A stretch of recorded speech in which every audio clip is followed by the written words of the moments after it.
The cards speak. Justice listens. Welcome to the unseen. Truth doesn't hide forever, not from the eyes that see. Spirits stir, clues awaken. Let the seeing begin. Behind every crime, a shadow speaks.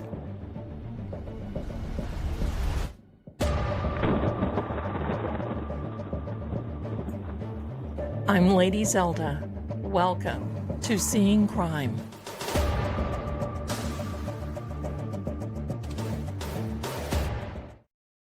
Hello and good evening. Good morning, good evening, good afternoon to each and every one of our friends worldwide. What an exciting night we have. Are you excited? I'm surely excited, and I hope you are too. Good evening to my darlings. Welcome. This is a great night. It's always good to have wonderful friends. And I want you to do this big, big favor for me. But first of all, welcome to True Oracle as well. But I want you to do a big favor for me. You can see I have pinned in the chat the link to Miss Demeanor's channel. Let's show her the House of Zelda welcome. And I'll give you a minute if you want to pop over there and enlist with her crew, because you need to. She's got great content. I know we watch her, but for those of you who have not yet, please do me that favor. It is linked in both chats. Let's help her grow her channel, because many have helped us. And that is what we're here for. There's room for everybody. There's room for everybody. And she brings so much to the table. We just love her ever since we saw her in the Adelson galley. I'm going to say that. There you go. Thank you. Oh my goodness, there we are. Crime Zombie is here from Miss Demeanor's house. Yes, indeed. We are very happy to have her. And without further ado, I believe she is ready. I'm bringing to the table, to the house, Miss Demeanor. Welcome each and every one. Welcome, welcome. Wait, I have to play my welcome here. There we go. Heidi ho, everybody. Hello there. Hello. How are you? You look beautiful and Well, sunny and all this good stuff. And we got so much to talk about. Everyone here in the channel is going to be excited when you hear just a little bit of what Miss Demeanor was telling me backstage. But anyway, welcome to the House of Zelda, my darling. Welcome, welcome. Thank you so much for having me. Thank you doesn't seem enough. Everyone has been so supportive and so welcoming. And I keep pinching myself, the day is going to happen that it's all going to blow up or something. But it's been overwhelming, and it has restored my faith in humanity and kindness, really. Well, that's so good to hear, because listen, it seems easy from the outside looking in. But for me, running StreamYard is like sitting in the cockpit of an airplane sometimes. There's just so much that you've got going and doing and all of these things. And I just love it when there is someone, because everyone has a different personality. And certainly I can say that I'm not everyone's cup of tea. And sometimes it's a struggle. I am definitely not everyone's cup of tea. Oh, no. But you're ours, and that's why you're here. So we love it. We love it. I appreciate it. Well, so tell us, because you are big into the Donald Adelson, and I'm hearing we may as well just get right into it, and then we may go into a little story time. But I'm seeing a lot of rumbles about a situation with Donna in the medical. And have you seen that? Where she was talking too much, and there was a report made on her about she was talking about the judge and talking about her case and talking about prosecution. Oh, yeah, girl. I mean, It doesn't surprise me. no. I read the motion for appeal, I think is what it was. I did read that and saw some of the outrageous claims, especially related to what was happening in the courtroom, how the gallery was responding. And now I was not there every single day. However, I was there 2 of the, I feel like, pretty critical days. And I did not, at any, I mean, I was worried about myself in case the subtitles and they don't turn off all the time. Did I Yeah. Sounds like you unplugged or something, my darling. Still nothing? There you go. That's better. That's Okay. better. I don't know what I did. I won't touch anything here. That's It's okay. It's okay. Yeah, there was nothing going on. I was there, I feel like 2 critical days. One was Wendy Adelson and Rob Adelson when they testified. And then I was also there the day that the jailhouse snitches testified. And they went through the jailhouse call when Donna thought it wasn't being recorded. So those were pretty, I feel like, pivotal days of testimony. And there was nothing going on in that courtroom. I don't know what this craziness was that the defense came up with the following week when they were presenting their case, but I didn't see any of it. None whatsoever. So that was crazy to me when I saw the appellate issues. And as far as the juror being on TikTok, I think she kind of came out and said exactly what she did. And I mean, if your my algorithm does not have mommy stuff, because I do true crime and pretty much football, that's the extent of it. So I wouldn't be exposed to something that happened in mommy land. So I get her perspective on it, that she would be completely away from all of it. So yeah, it was pretty intense. This little, and whoever wrote it must have been inside of medical, because they said all calls, she is talking on her phone, all calls are recorded, and she is going to hurt her case. And I'm thinking, these people cannot be quiet, can they? They cannot. They just cannot be quiet. They don't know how to shut up. They have to be the center of attention in the story. It's bizarre. I've never seen anything like it. Trying to convince others that they didn't do what they did. The only people that they are convincing is themselves, because nobody else believes them. But did you see the video of when Donna was arrested at the airport? Of course. The entitlement. Oh, right. Oh yeah. I had to play the verdict video several times for myself, and I giggled and cackled and giggled and cackled. I shouldn't get pleasure, but when you know someone has committed such evil upon another human being, yes, I feel like I kind of have a right. Well, you do. And the 2 that I think that are affected the most are the 2 sons, and the fact that they've been so brainwashed. They've been so upset up until now. This has just been a mess. Just been a total mess. And I just wish they would go and pick up Wendy and get it over with. I've heard some people say, oh no, Wendy's not going to get it. Oh, my darlings. Yes, she is. Well, yes. That crazy man on Twitter, Glenn Thomas, he will argue with every single solitary soul that she is innocent. He will go to his graves screaming it from the rooftops. And if you disagree with him, then you must be some radical political position. I'm like, honey, I'm just looking at evidence here. I don't know what kind of politics you're needing to talk about in this situation, but I think it's coming That's for right. Wendy. It's just a matter of when. Yeah, definitely. Definitely. Wendy. See what I did there? That's right. Well, I'm sure this prosecutor, Georgia, is not going to, she's not done yet. She's not done. No. No, no, No, she's not she done. is. You do not want to mess with Ms. Kappelman.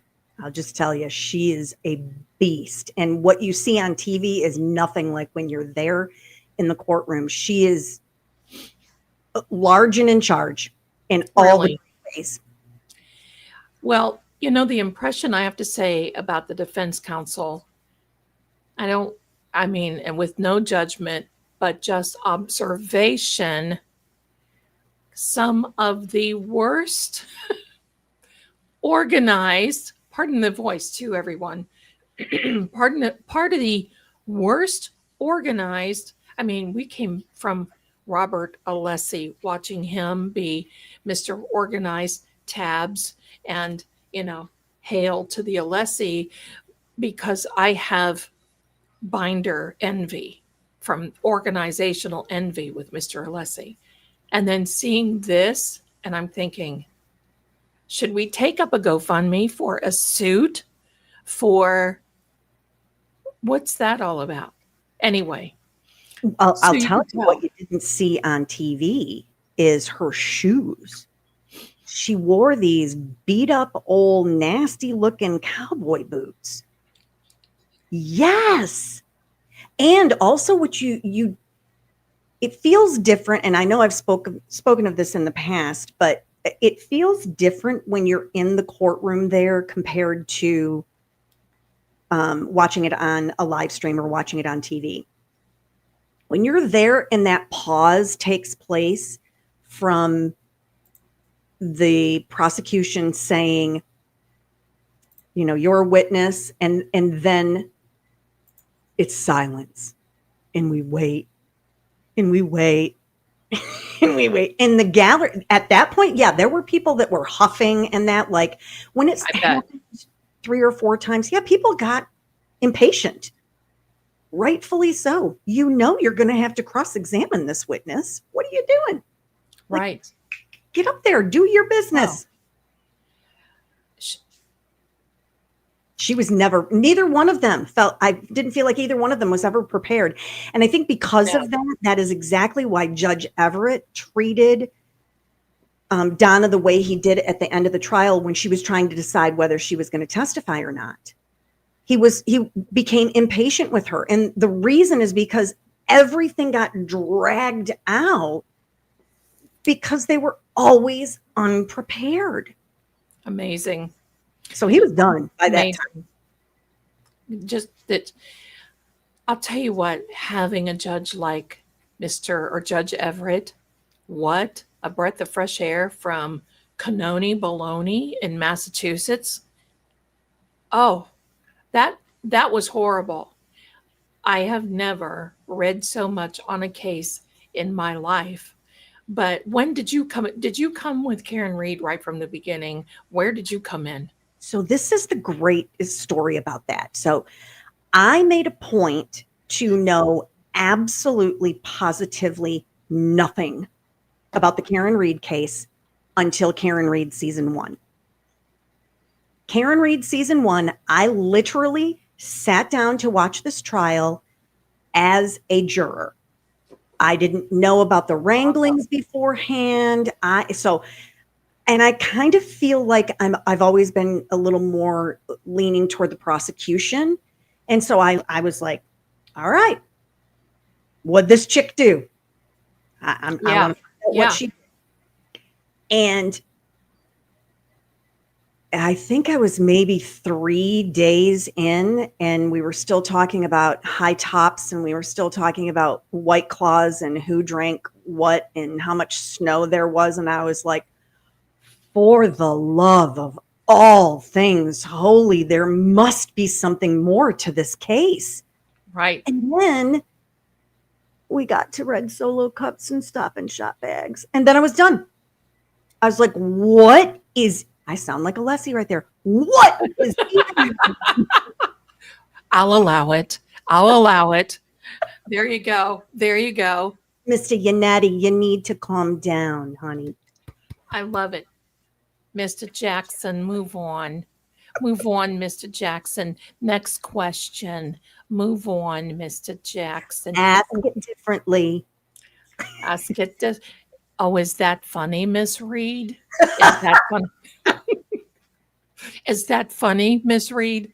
Oh my gosh, we could make a whole satire on this. Absolutely. And the thing about it is going in, not knowing anything. And then literally, I was like in the first week and I immediately was starting to question everything. And it just got worse and worse and worse. So I was like, this chick did not do what they are alleging she has done. So I really came in without knowing any Turtle Boy drama, without knowing anything about anything other than sitting down. I didn't know any of the attorneys that were representing on either side. And I still came to the same conclusion that two juries came to, and that was that she was not only not guilty, she was innocent. There is a difference between finding someone not guilty and saying then after the fact that they were innocent. Agree. And the more this goes on we see with Turtle Boy, we see with Karen, we see with Jawbone Jen, we see with all these people. We have names for everyone here. You're more than welcome to just chime in whatever you want. I call her Snaggle. Yes. It is astounding to me. I cannot find the word. Well, when I first came into this case, I was like you. I did not hear about it. In fact, I was in another direction. I wasn't even doing true crime because I had walked away from all of this because it can be so heavy for so long, right? I mean, you start getting into these cases of the unalivings and, everything, all the details that go with it. And you start thinking, how can a human do that to another human? And all these other things. But I'm from Ohio, and they started mentioning towns like Canton, Mansfield, and I thought, this can't be happening in Ohio. Oh, please tell me. I will go up there. This can't be happening. And I didn't come in until season 1, the first trial, right before it. I caught the testimony of Jawbone and Higgy and Brian. I did not come in during the solo cups, and I was astounded. And the first thing I thought about Judge Canoni is that, hello everyone. We're coming in. We're coming in. I'll be here at 10. We'll take a lunch at 11:30. I'll get tired. We'll have a break. I'll go to Chambers, and then we're out of here at 3:30. And not I'm thinking, with Judge Everett, man. no, get it done. Get it done. Like, yeah, we can stay another half hour. Yeah, is everybody okay with that? Okay. Yeah. Amazing. It's Well, amazing. I never ever thought that I would hear myself say the words that someone could be worse than Judge Bev until Kelsey. Yes. And that judge is like, hey, Bev, hold my White Claw. I got something to do over here. That case is, I'm not saying that she is, this is a lot like Brian Walsh for me. Brian Walsh and Miles King.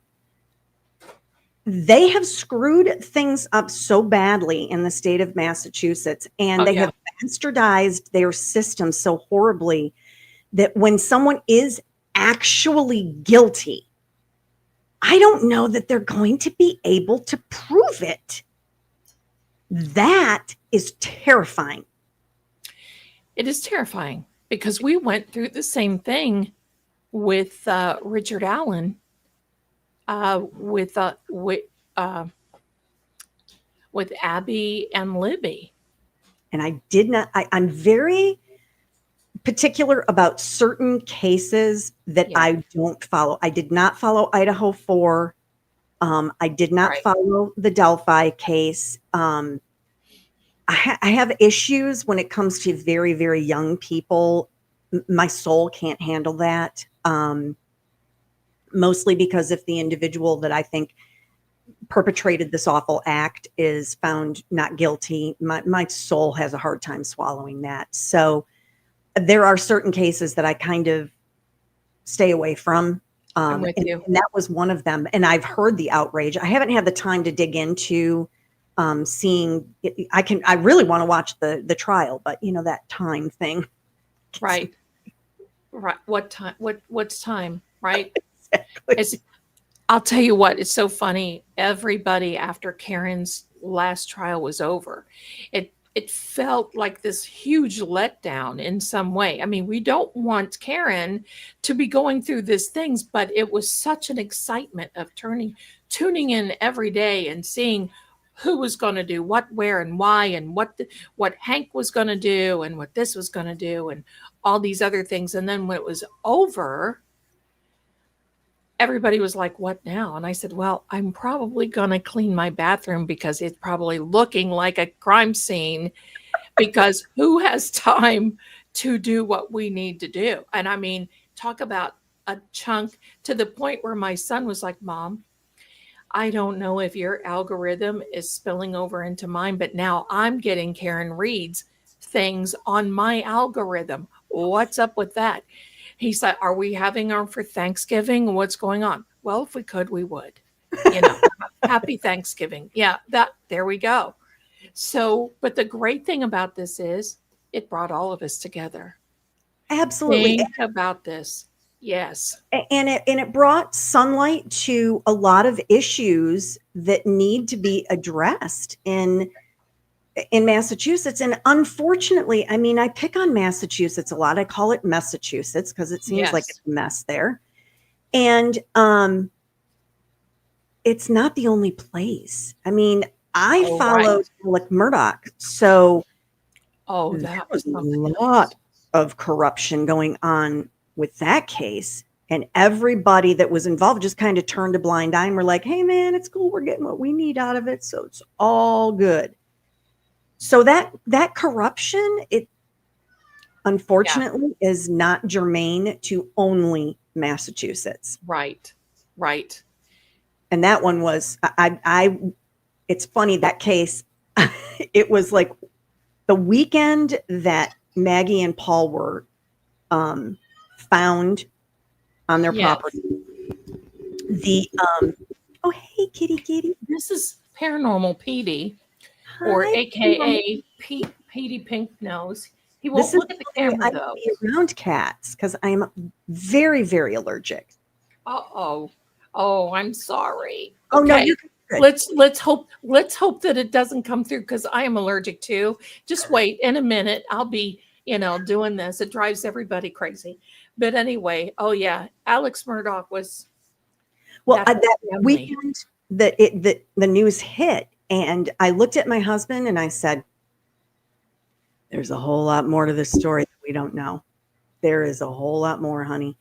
And that was it. I was hooked, and I happened to find Mandy Matney and her podcast, and I listened to that religiously on my drive into work every day. So I felt pretty comfortable when we were going into trial, that I knew kind of what I was excited about, finding out some of the things that I didn't know from that they had kept out of the public. But that was very far reaching, lots of tentacles to that case. I like ones like that. I like when there's a lot more meat on the bone.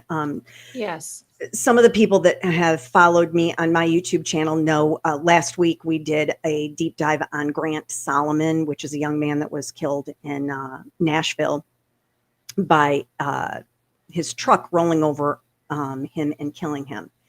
I remember that. Yes. And there are a lot of questions about it. And so those kinds of cases, I tend to gravitate to more than any children related things. I agree. Madeline Soto. Yep. Someone asked me to read on Madeline, and I just can't do it. Nope. Used to do a lot of investigating. You probably remember this case from way back when. It was the, oh gosh, I forget, Wetterling, Jacob Wetterling case out of Minnesota. And it was years, it was like 12 years.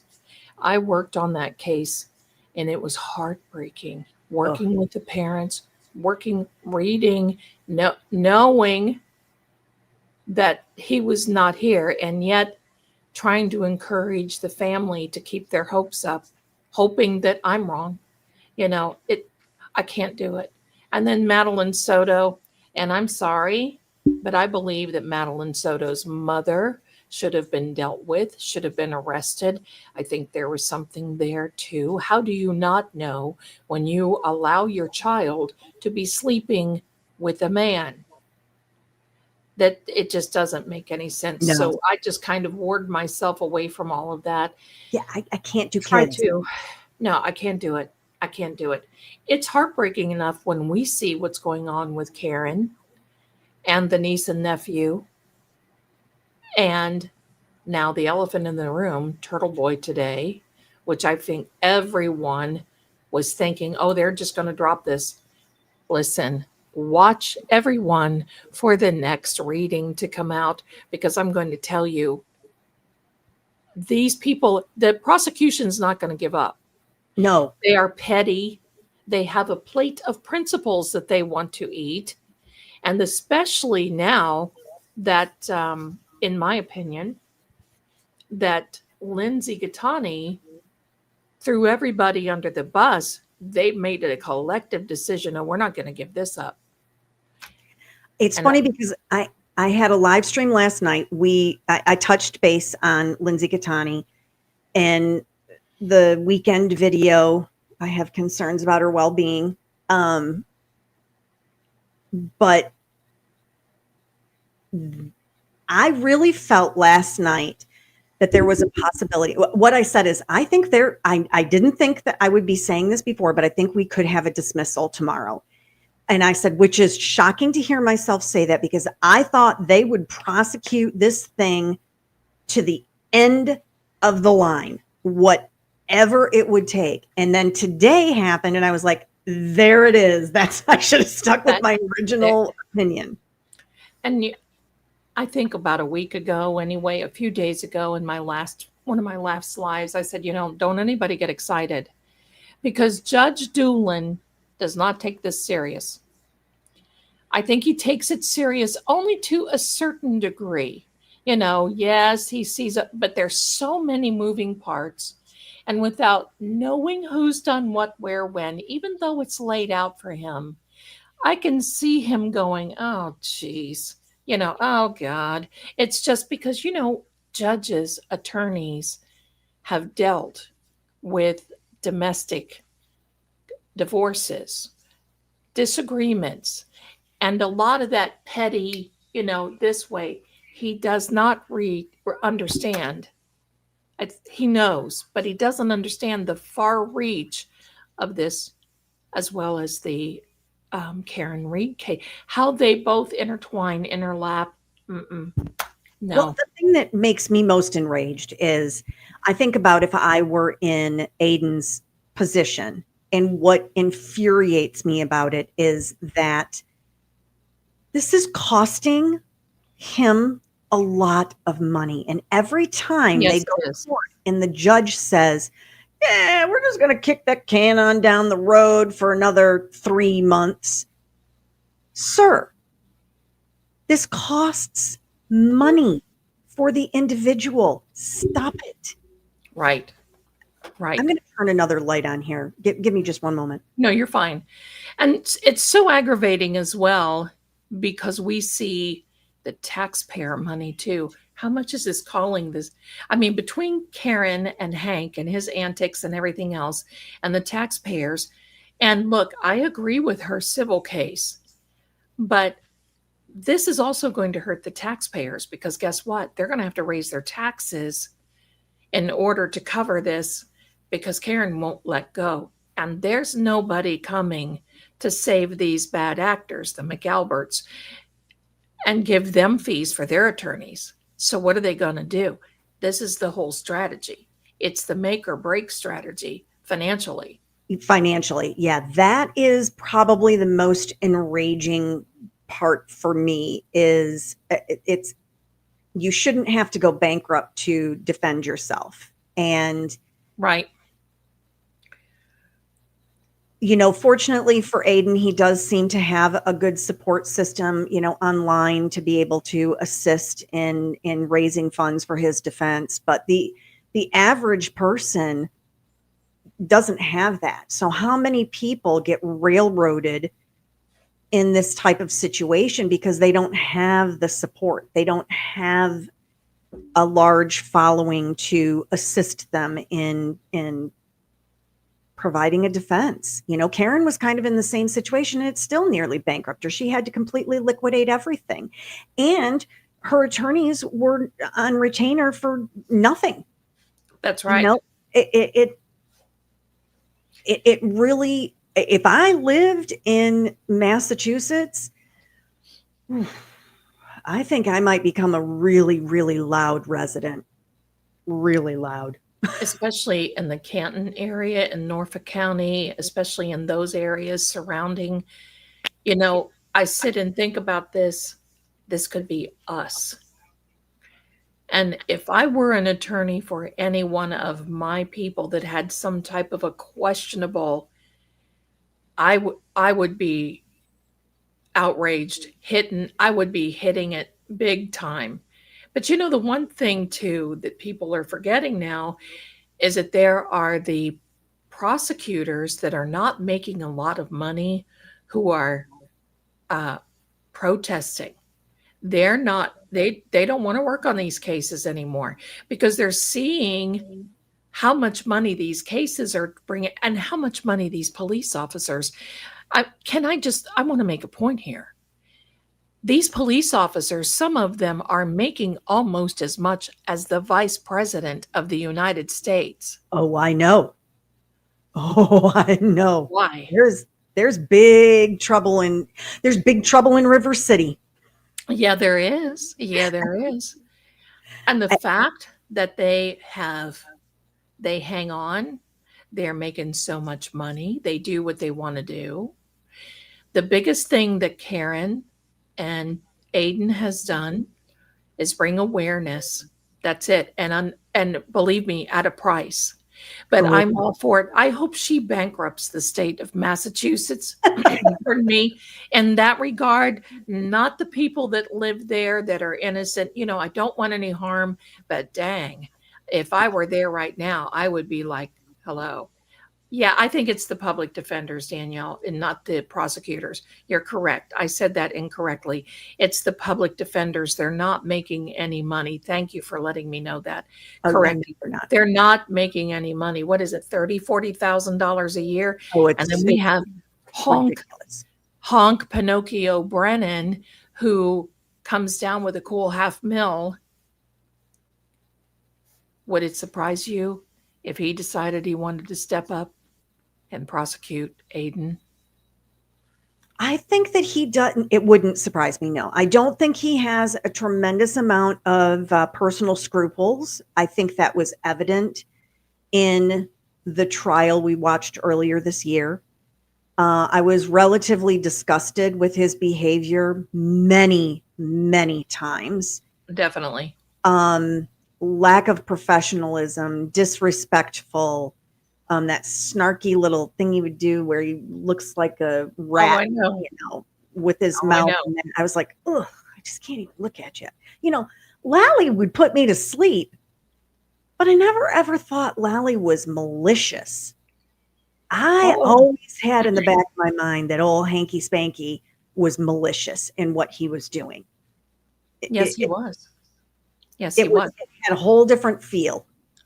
Well, I'm sorry. Go ahead. At least Lally did better at trial than old Hanky Spanky because Lally got a mistrial. He got a hung jury. That's right. Oh, Hanky Spanky got an acquittal. Good job. That was money. That's it. Well, I'm sure glad that you're here to corroborate our thoughts in this case. Did that not drive you? That drove me crazy. A contra coup. We're going to talk about a contra coup and corroborate. And what are we doing here? Elmer Fudd? He would never say Robert Alessi's name correctly.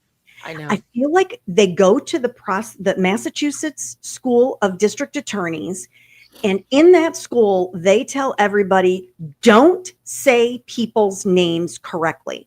I am not from Massachusetts, but I dadgum sure know it is Aiden Carney, right? Not Kearney. I don't even live there, and I know it's Carney. Much like I got on the bandwagon during the Murdoch trial. It's Alec Murdoch. Like, I got it. Okay, that's how you say his name. That's how you do it. But my personal favorite is Colin Albert. I love how Cosgrove came up with Colin Albert. That's their own attorney. Hello. Does he not know Colin?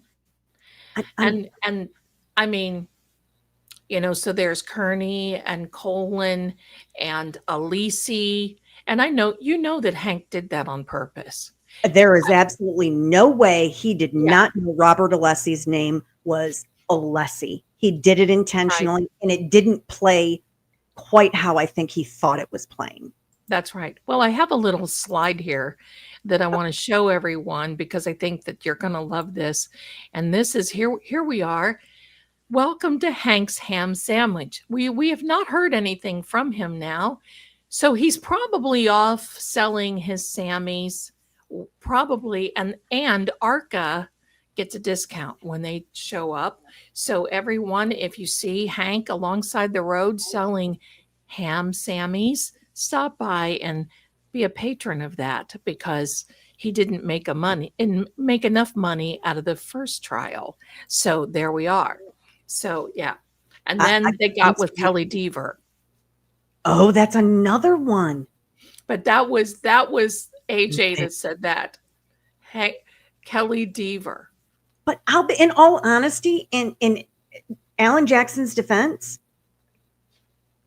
I would have said, seeing her name the way it was spelled, I would have said Deaver. I would have because to me, Dever would be like a double V in the middle of it. It looked like it should be Deaver. So she made an absolute horse's patootie of herself on that witness stand. Well, I'm not mad about it. No, all the garage. In fact, I have a little thing there because this channel has laughed at me because I've done everything that I can to say garage like her. And here I finally garage essentially. Is a garage essentially. I forgot about garage essentially. Is a garage essentially. So I have to do that garage. And then I remember garage. Who says that? Who says that? I mean, my husband's a New Yorker and he doesn't even say that. So, he definitely throws the orange and the horrible out, but garage? It's kind of like this at the end, garage, like a J, garage at the end. I don't know. Extra letters. Amazing. Hanging out with her friend, as Sherry D says, Sarah Levinson, but now she's unemployed. So do we think that Kelly Dever made some wrong decisions? I think things didn't go quite as she had intended them to go. No, I think she misunderstood the Brady list to be the bucket list, and she just decided she wanted to do it more and more. So there we are. So that is so hilarious. Now, I have to ask you, you mentioned your husband a couple of times. How's he getting along with all this newfound love that you have for this and how everybody has loved you and all of these things? How's he thinking about this? he is relieved that he no longer has to listen to my drivel about all of my true crime, because during Alec Murdaugh's trial, I was in between jobs. And so I was waiting to get an offer. And so every day I hurried up and I got ready and, jumped in the shower and everything. And then I'd sit down and I would literally watch court all day long. I was a juror. And so I started joking with him and I'm like, hey, we're not on recess yet for the day. You need to, it's not time. So That's hilarious. So he has been used to me being involved and watching a lot of the stuff for a while. So he's thrilled that he doesn't have to hear me anymore, because I would say, well, so-and-so and so-and-so, and they know this and that caused this. And he's like, I have no idea what you're talking about, woman. You're like a stranger to me right now. I have no clue what any of this is. So yeah, he's been fine with it. He's very, very supportive. My son is very supportive. That's good. Yeah, so he's happy he's off the hook. I love it. When I first got into this, and of course it was Kelly, because I work for True Oracle's psychic line. That's my day job, right? And so I work for that. And so the lady that owns it, Mrs. Marie, I don't know if she's in here or not. Hello there. She's told me, she said, I've heard of this. You need to do a reading on this case. And so I did a reading on the Karen Reed case and said, this is not going to turn out. They're going to want lesser included. This is not going to turn out.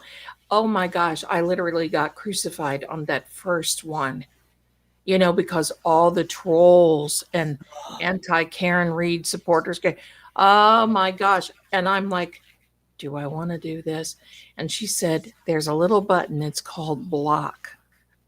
So I had a wonderful time. I would just keep blocking, thanking and block. Thank you for being here. Block, block, block, until I have this beautiful, wonderful community here.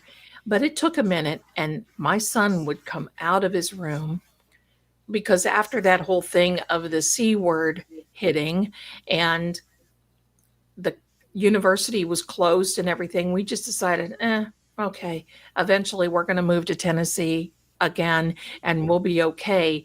And, things have changed during that time. He would walk through from his bedroom to the kitchen and look at me, because I would be on here. Oh, you gotta be kidding me. And he would look at me and go, mom, I don't know you. And it was just hilarious, So, but now it's kind of like, who's on tonight? What are you doing tonight? What's going on? So he's embracing, and he's embraced it for a while. So I love it. I love it. Yeah, I had, yesterday was really the first day that I had, right at the very beginning, I had, crazy Mama Llama that came in, and Carpenter. And it's always interesting to me. I talked about this a little bit briefly last night in my live stream, but am I gone again? Yeah. It sounds like it's a little airplane, like it's getting ready to take off, and then boom, done. Really? So, yeah. Now, while she's fixing this, everyone, we're going to give her a minute. Please do us a favor, like and subscribe. And her channel link is pinned in both chats of True Oracle and here. Do her and myself, do us a favor, go over there and subscribe to her. Let's push this, help the algorithm push her out, because she's wonderful, as you know, and got great content. So let's help her get out there. And hello, Boston Bia, how are you, my darling? Thanks for coming in here. Thank you. Let's try that. Anything? You're sounding sexy and wonderful, girl. You go. You go. So this is good. Yeah. So initially, crazy Julie Carpenter. And the thing with that is, you all are just finding out who I am, but I have been on Twitter And I know who the crazies are. Because I've watched how they've treated other people. Oh, it's horrible. And so when those individuals, and some of them I've forgotten the names, then all of a sudden will show up in a comment in one of mine, and I go, oh yeah, I remember this crazy one. So my gut reaction to this type of behavior is I just ignore it, because for me, whatever is happening online and everything, thank you so much. I'm a Gumby, bad word. I'm a Gumby, darn it. There, thank you. Thank you. This isn't real life. Like, right. What's happening online, these arguments between content creators, these arguments in Twitter land, it's not real, people. Like, stop thinking this is just the end all of the world. It's not. You're not going to change anybody's mind. Just go on with your life. Right. I won't even attempt to respond or anything. I mean, yesterday with crazy Andy Albert Dufresne, whatever it is. Oh, yeah. Yeah. I did, because the question was, is this even a real person? I was like, oh, how dare you? Of course I'm a real person. I'm not a stock accountant. I'm not a bot. I am real. I am Janet. There you go. And so I did, tweet. Now this is, silly or whatever I said. I don't remember exactly. And she did not have much to say back, thankfully. And everybody else was very supportive. And I feel like I need a little bit of like a decoder ring or a manual that tells me. I reached out to Nurse Kim. I know she's busy and she's got a lot of followers and everything, but I did reach out to her like, hey, if you have a minute and can try to have some time to talk to me about what in the blue blazes is happening on social media. Like, who are the real crazies? What do I need to stay away from? I don't want any part of that. Well, it's yeah. I mean, and the really hard part is when you're very supportive of a few channels and you make donos and they thank you and the stream, and then they go on Twitter and say, I don't believe in these psychics. They're crazy. And this, and I'm not going to mention names. Some of people here, it's very crappy. And what I want to do is just raise my hand and say, hello, may I have a refund? May I please have a refund of supporting your channel? So, it's, I used to live on Twitter, but I was in another universe, as in I was looking at the cooking and the places to travel and Croatia, this sort of thing. Might look at a vampire movie or a werewolf or something. And then all of a sudden this hits and it's like, whoa, you've not lived until you've been ripped by somebody on Twitter. Mm-hmm. I just didn't pay attention. I didn't even, and it's like, okay, fine. I guess, Yeah. And that's kind of where I am with it. I just go, yeah. I think I commented to someone today that, well, you haven't really made it until the crazies come out. So I was like, apparently I have made it on some level because the crazies came out. There you go. And yes, and that the grifters comment, by the way, they love to say that about everybody. Oh, they do. I have been accused of that multiple times now. And I think it's hilarious because I'm like, no, actually, I just am a middle-aged lady. I'm trying to figure out how to do this whole live streaming thing. People have been very patient with me. Thank you so much. But I just want to talk about things that with like-minded individuals. That's really it. I mean, I'm not a lawyer. I feel like I'm relatively intelligent. I have a pretty good memory, so things stick with me a little better. I just want to chat with people about it. Like, Me hey, too. what do you think? And, oh my gosh, did you see this? Grifting and all of that, that's not the end game. This is an That's right. outlet to be able to enjoy a hobby, I guess, is the best Right. way to put it. Right. Well, that's why I always say in the chat, because I have my little, whichever side it's on, my little Venmo thing, I always say, oh, and don't forget your favorite grifter psychic. And everybody's like, don't say that. Well, you know what? I can laugh about it because I know the truth, right?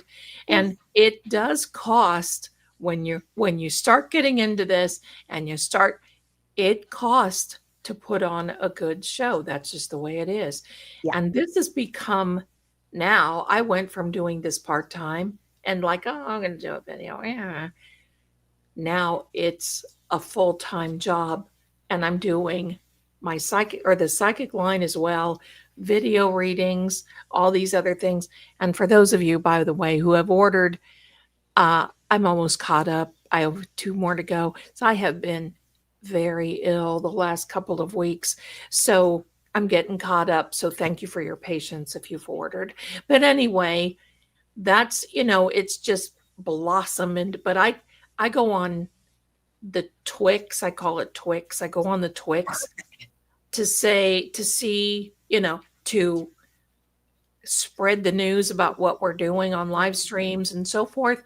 And I'd want to go on there to see the news because Yes. and that's it. I don't go on there. I'm not verified because I'm not going to waste the money. I don't And be terrified either. I don't yeah, really have that much to say that I need to have a long thing. right.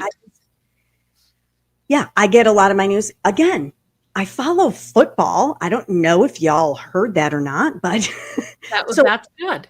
I get a lot of my sports information, that on the Twix. Yeah, well, see, that's the idea. That's Yeah. the idea. You go on because you know what? I think sometimes if you take this too seriously, you can really I've seen people, it affects you. You can see people just really having a hard time. Yes. We want to that's why we make it fun. That's why I do these different streams. I'm like a variety, show. 1 minute it's psychic, the next minute it's crime, the next minute it's paranormal, the next minute who the heck knows what we're doing, right? Who knows? Well, I completely agree with what you said earlier about if you know who you are.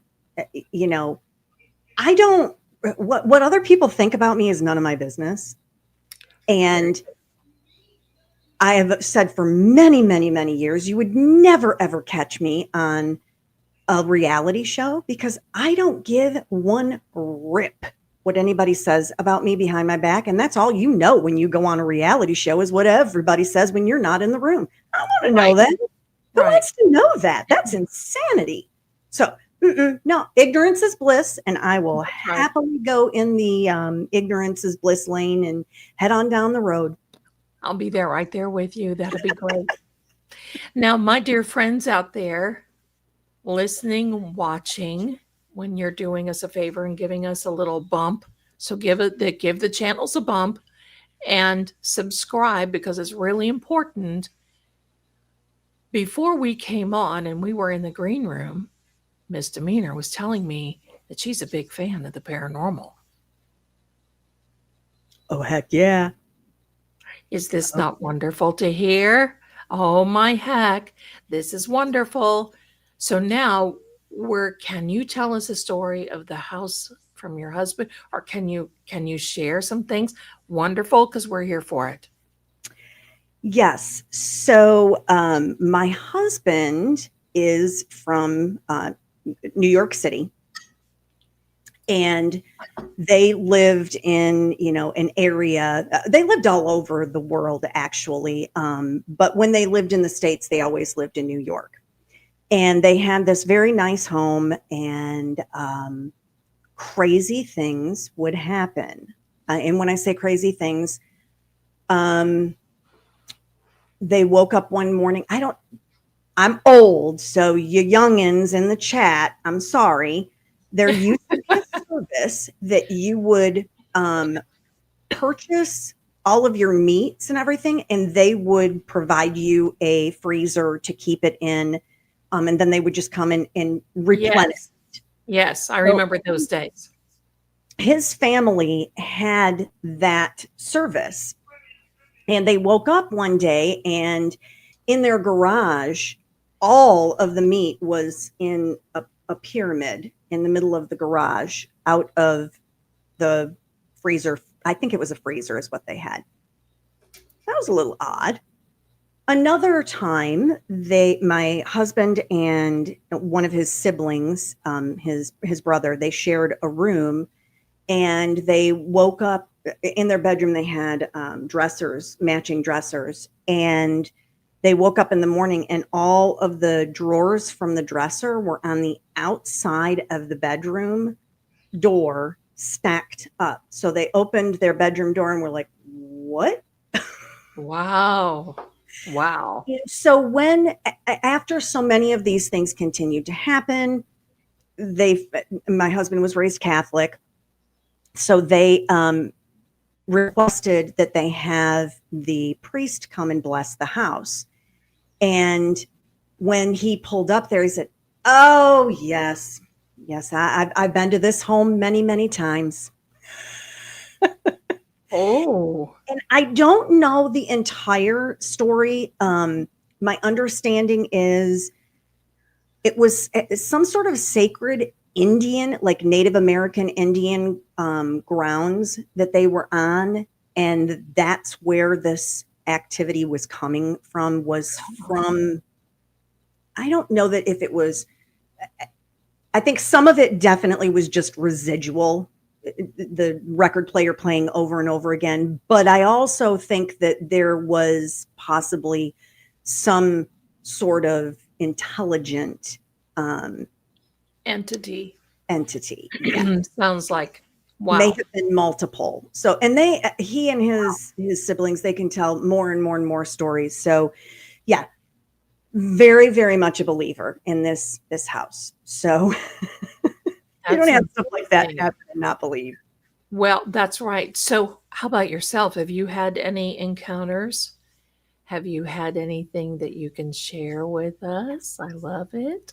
So early on in my marriage, my husband and I rented this little house. It was like a little cottage. And it was built way back, I want to say in like the 30s.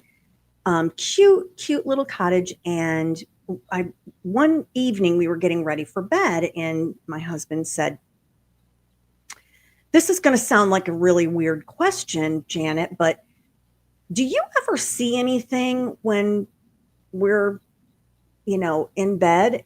And I kind of stopped and I looked at him and I said, "You mean in the doorway?" And he goes, "Yeah. What do you see in the doorway?" And I said, and both of us at the same time, I said, "The tall man that wears the hat." He goes, "Yeah. I see." "So you see him too?" I said, "Absolutely." And it's wow. So funny. I don't know if it's someone in my husband's family or if it was someone in my family. I had a relative that was very, very, very tall. And he always did wear like a fedora type hat. And I never felt afraid. I felt like, oh, he's there. It's good. Because it was like he was so tall, he would have to duck to kind of peek into our bedroom. Wow. And then he just kind of look like, "Okay, y'all are good. All right." And then poof, gone. So yeah. Amazing. We had other things that happened in that little cottage too.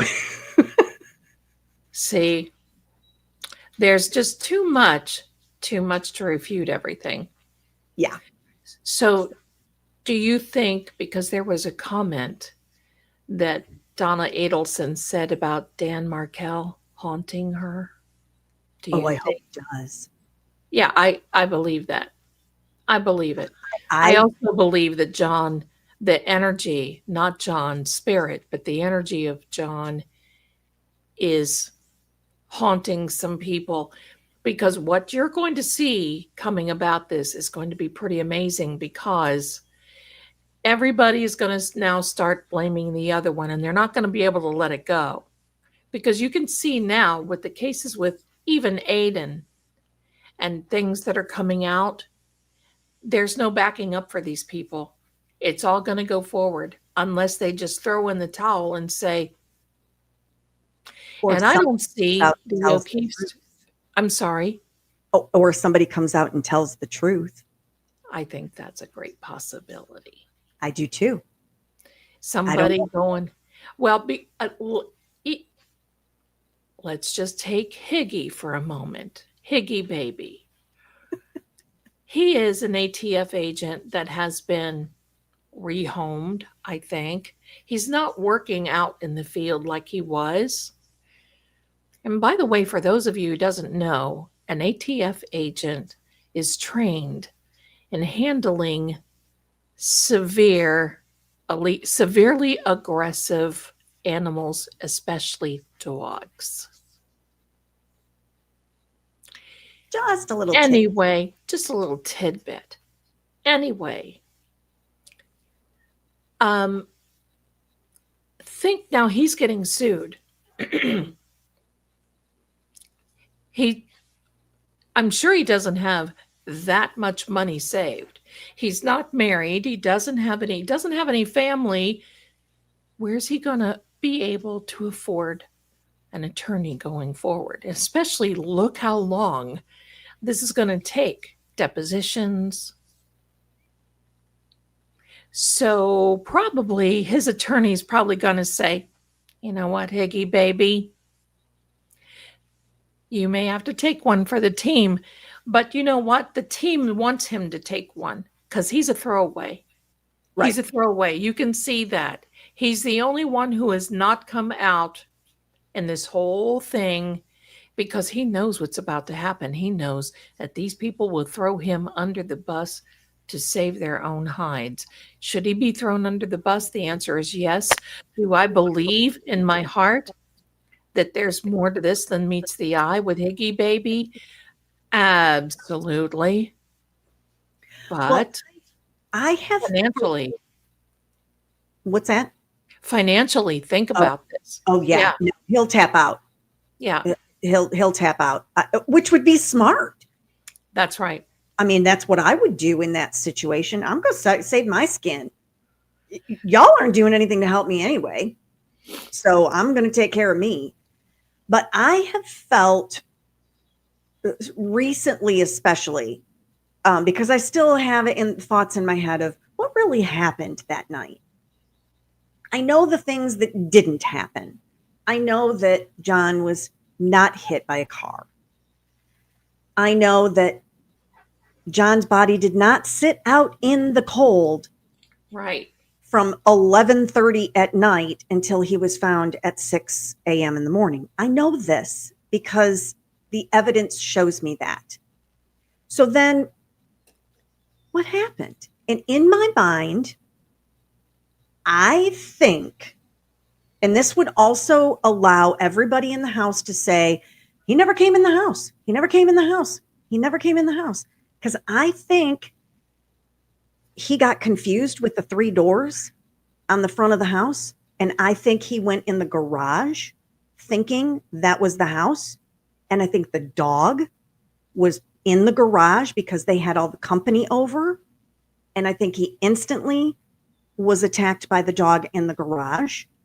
And the commotion created the people, Higgins, Brian, Albert, that is, and Colin, to come out to the garage.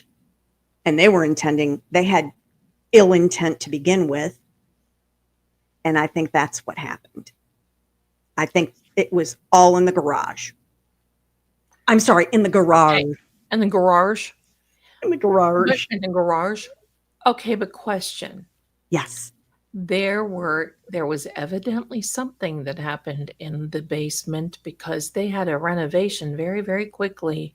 at 34 Fairview, where Brian Albert took up all that carpet and subflooring. And with all of the, how do I want to say it? With all of that craziness that was going on, and Alan Jackson going through there and showing the bulkhead, it's my understanding that the feds, pardon me, was hunting down the old door because the door had been replaced by Brian Albert. So my theory, because I had a little remote viewing with John Christmas Eve, so both the garage and the basement are hand in hand in this. And it's just putting together the timeline of how they had to get through this. But yes, because my theory is based on what Dr. La Posada said, and that is to sustain this injury in the back of the head, you have seconds. So he must have tried to rally, do something. Mhm. And then, because I'm sure he was beat up, but then there's that fatal blow that came, and then they decided to take him out. Now, the one thing that I was shown and told in the remote view was that they laughed at him when he fell the first time. And secondly, they put him in a cold, dark place. And said that right from the beginning, a cold, dark place. So as far as Higgy is concerned, and we saw the scrapes on Colin's knuckles, and that's not from trying to grab your phone and falling. Hello. But they filled in the pool at their, there's all this other. And I believe that Higgy, when he went to the police department afterward and got something, I think he was either getting cleaning products, taking cleaning product. He was doing something to help. You don't want to know what I think he was getting there. I don't think it was. Go ahead. I think he was getting a Faraday bag to move I that think so too. Of John's. I And I do believe that John was in some sort of cold, dark place. Yes. I took feverish notes this second trial, and all of that timing and everything, and the temperature of the phone was super telling to me. And I feel like the answer to the equation is in the temperature of the cell phone, because it dropped quickly. And then all of a sudden there were several hours that it kind of maintained. And then all of a sudden it starts dropping in temperature again. See, I think he was knocked out. I think they beat him up. He was knocked out. But here's you think the dog attacked him. Right. But here's the cold and chilling part about that. Sorry, got the bang thing going.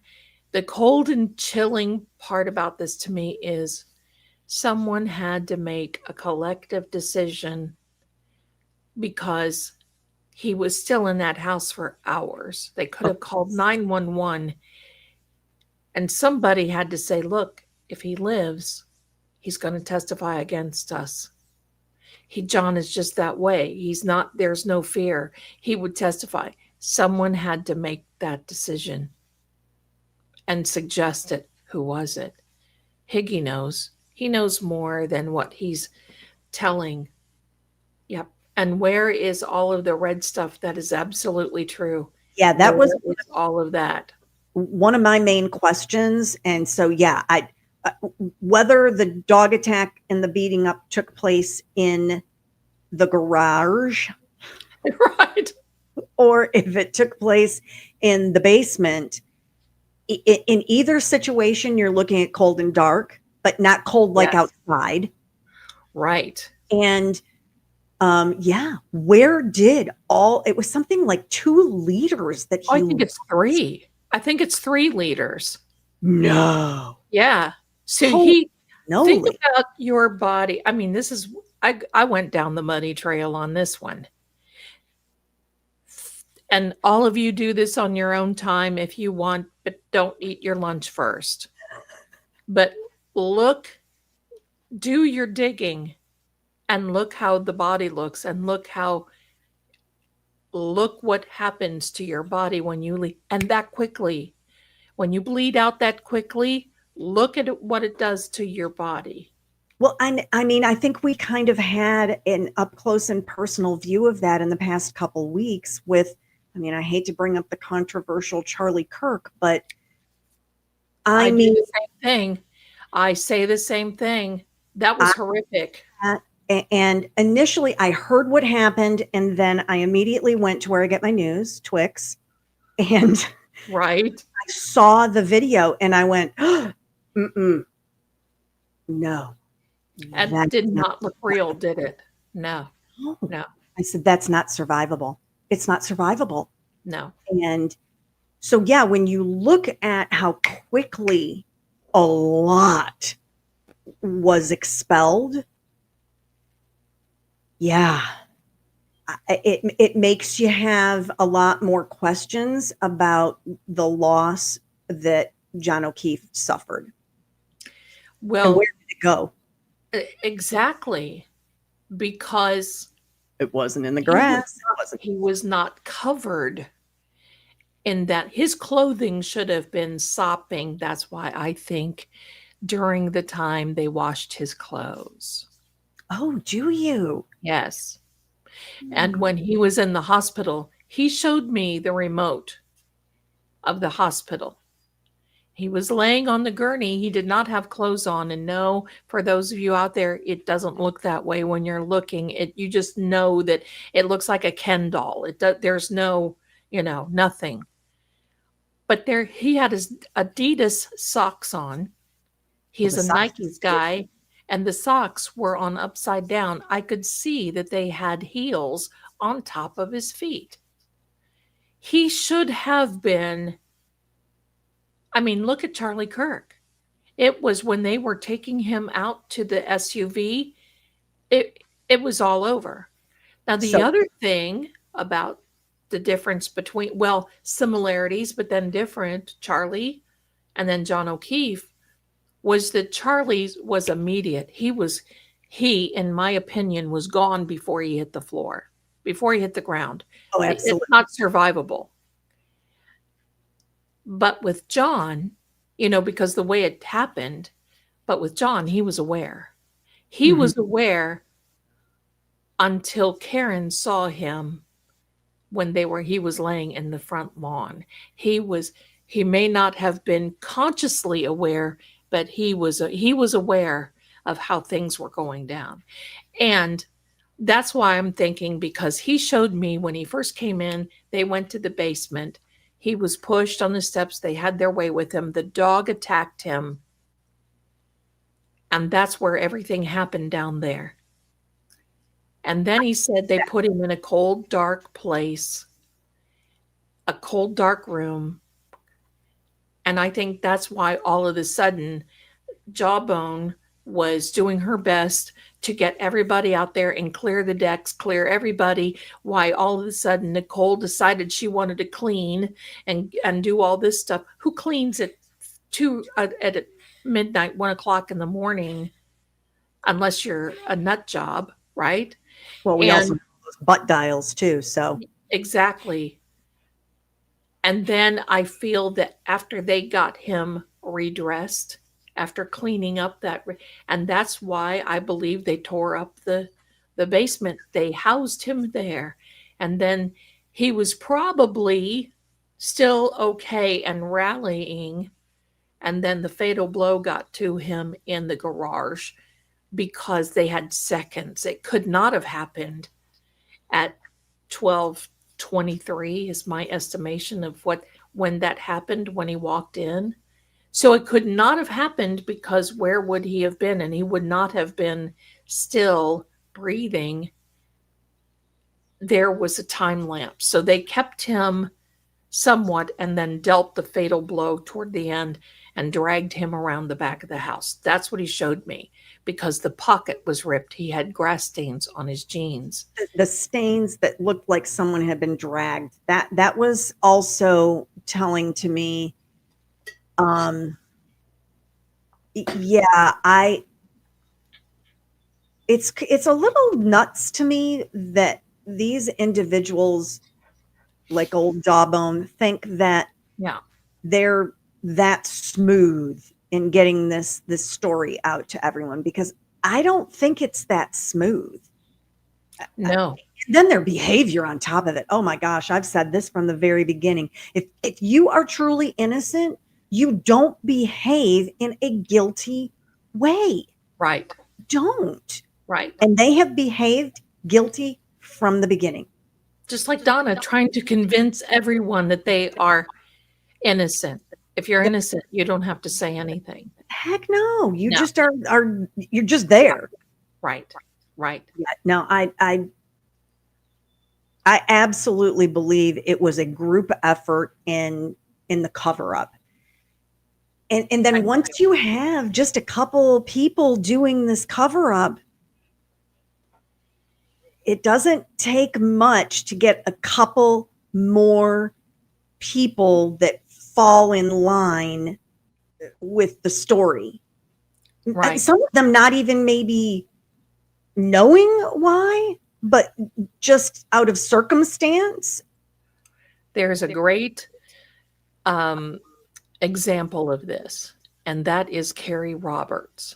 She fell into line only because Jen befriended her and was so believable to her. So she repeated what Jen said at the grand jury instead of what the truth was. So she lied.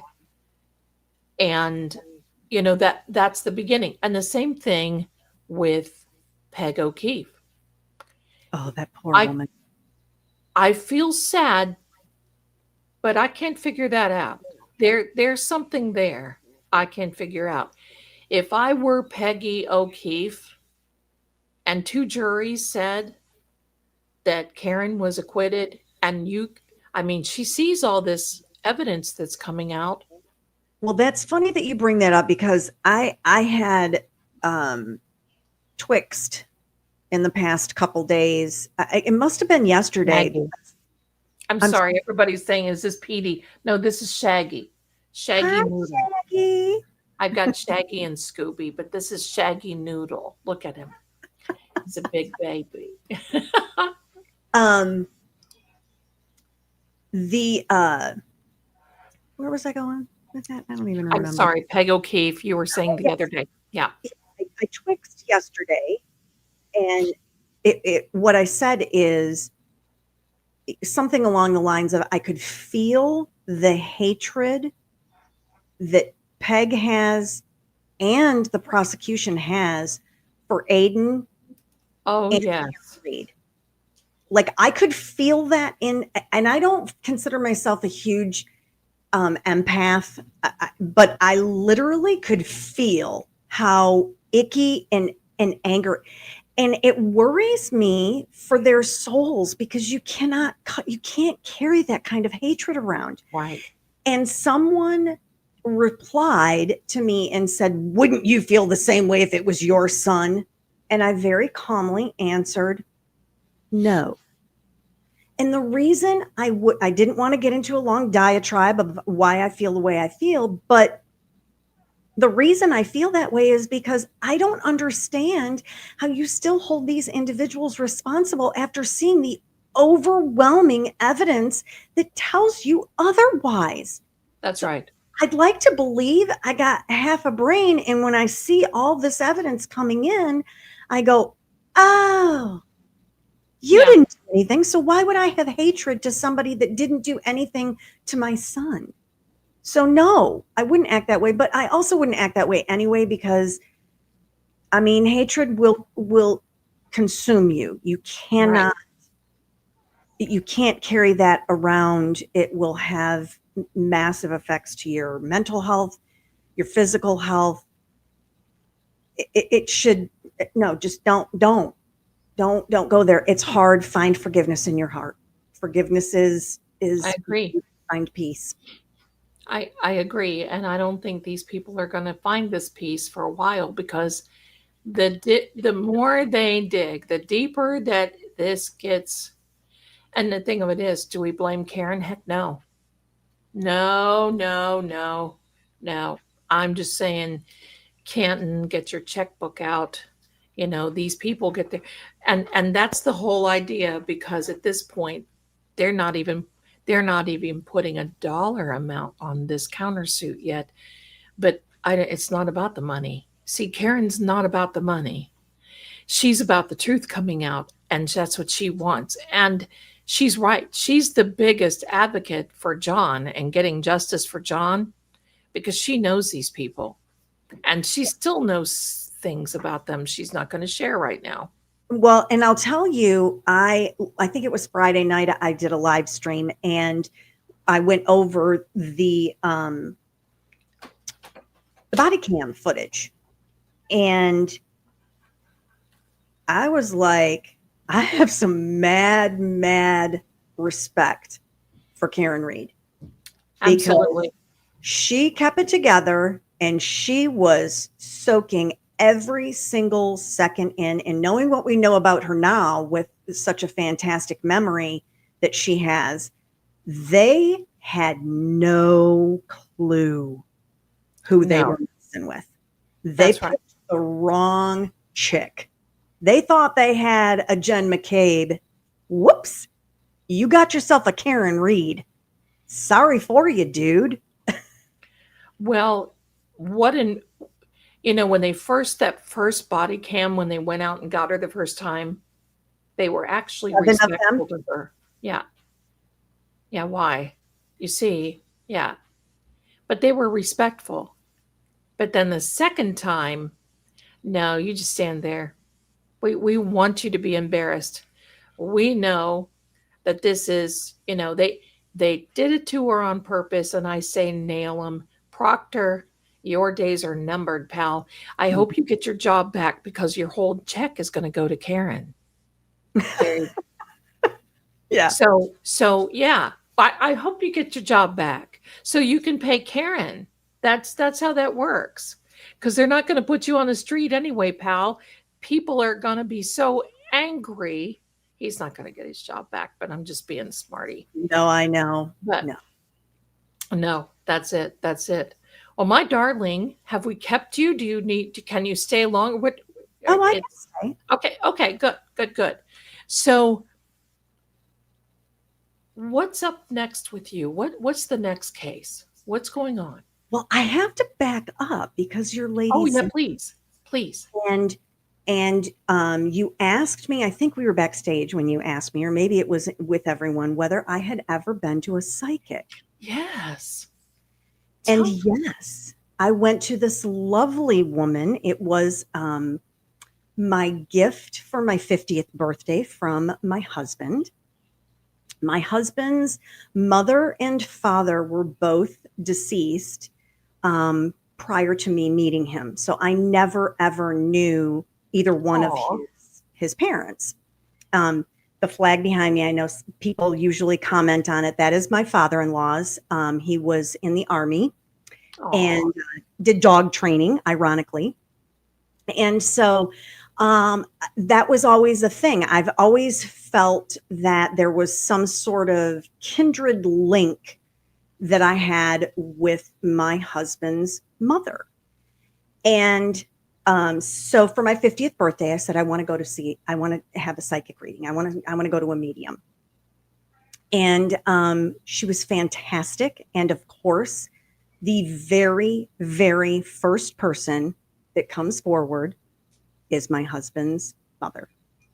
And so it was fantastic. I enjoyed every single second. I was in tears because I wanted to know whether she was happy that I was a part of his life, and just the things that you want to ask someone that isn't here any longer. And she was very specific that ironically, I had just been given some very, very private information about a sibling of my husband's mother, so my mother-in-law. And my husband didn't even know about it. It was his sibling that told me about it literally the day before I went for my reading. And it was one of the first things that she came through and talked about. And I knew at that specific moment, I was like, oh my gosh, yes, this is her. This is her. There's nobody knew anything about any of that to know. And so the other thing I also said before I ever went, at the time, we had this hummingbird. I don't know if it was the same one, but we had hummingbirds that would literally hang out. Like, we have a hot tub and they would like hang out with us in the hot tub, or come to my back door and like look in the glass of the door like, hey, what are y'all doing in there? You know, like trying to hang out. And so I told all my friends, I'm like, if I go to this reading and this lady says anything about a hummingbird, y'all are going to know it's legit. So I'm having my reading, and we had moved on to another family member of mine. And she says to me, do you ever have a bird come around? And I'm like, what kind of bird? She goes, well, it's not really about what kind of bird it is. It's more what the bird does. And I'm like, yes. And she said, that's your grandmother. That's who this is that we had been talking about in my reading. And we thought that was my husband's mother. And, you know, he would always say, you know, hey, mom, you know, that kind of thing. And then once we found out, it's actually my grandma. So now I'm like, hey, grandma, every time that happens. So you got the whole family. I got to reconnect with a lot of my family in that reading. It was fantastic. I took feverish notes. I probably should have recorded it. I don't even know if she would have let me, but I should have in retrospect. But it was fantastic. So yes, I am a massive believer in all of that. You know, I'm not pompous enough to think that I have all the answers in life. And so I think there's a lot out there that we can't explain and we don't know the answers to. And it's fascinating to delve into it and, you know, try to get answers, try to find out. That's so interesting. I just love hearing the stories because, as we all know, there are a lot of them out there that are the true grifters, right? That and they've even come to me and said, "Oh, you know," and you would not believe that the emails that I get that are, you know, "Oh, I read cards. I need to show you what a real psychic does." No thanks. No thanks. You know, Yeah. it's just, you know, don't do this. She's mad. She doesn't want anybody here. And it's like, smack. Okay, then. Are you mommy's guard baby? Okay, got my guard cat. So this is so interesting. So did you ever get to go back? I haven't. No, I've wanted to badly because my father has passed away just a year and a half ago. And I'm way better now, but last year at this time, that first year getting through, it's hard and very dysfunctional family. So that adds to all of that. I didn't really have the opportunity to have a lot of the closure when they sold our childhood home. My parents lived in the same home from the time I came home from the hospital until my dad passed away. And so and sadly, my mother is a hoarder. So everything that ever existed from my childhood, it was in that home still. And I didn't get the opportunity to kind of go through that process of kind of saying goodbye in a different way. So the I get it. closure was a little more difficult for me last year, being robbed of that experience. And so, but this year, yeah, and now I'm like, ooh, especially what I'm doing right now. My dad was kind of a really super cold dude, and very much ahead of his time.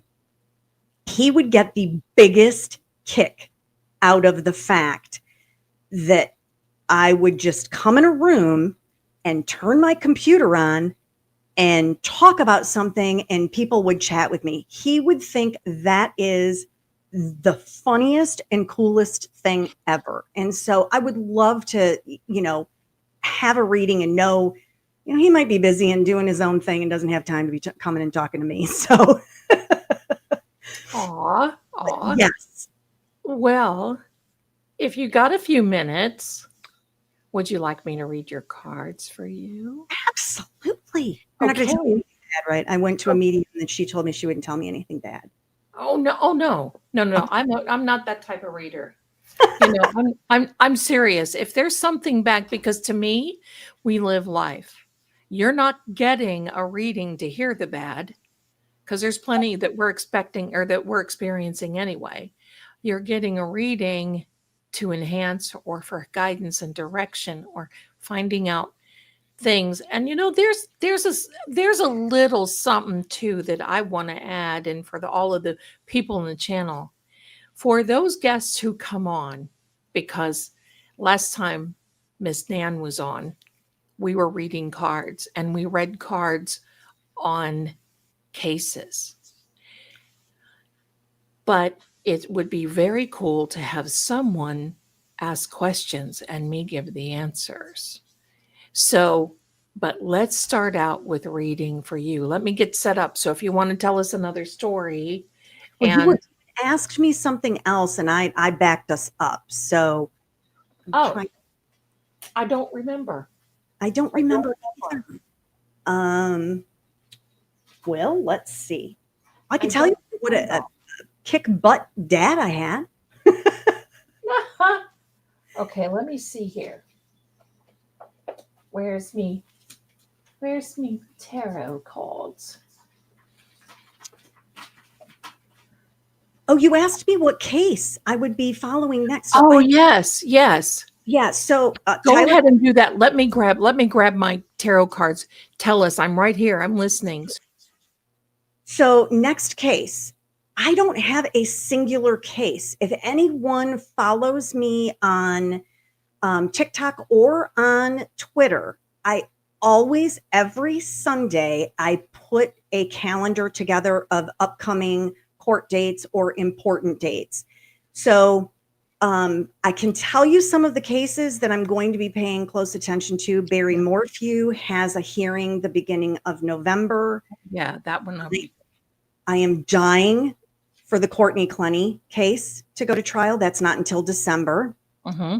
And I'll definitely be following along with the Brian Walsh trial. That'll be in October.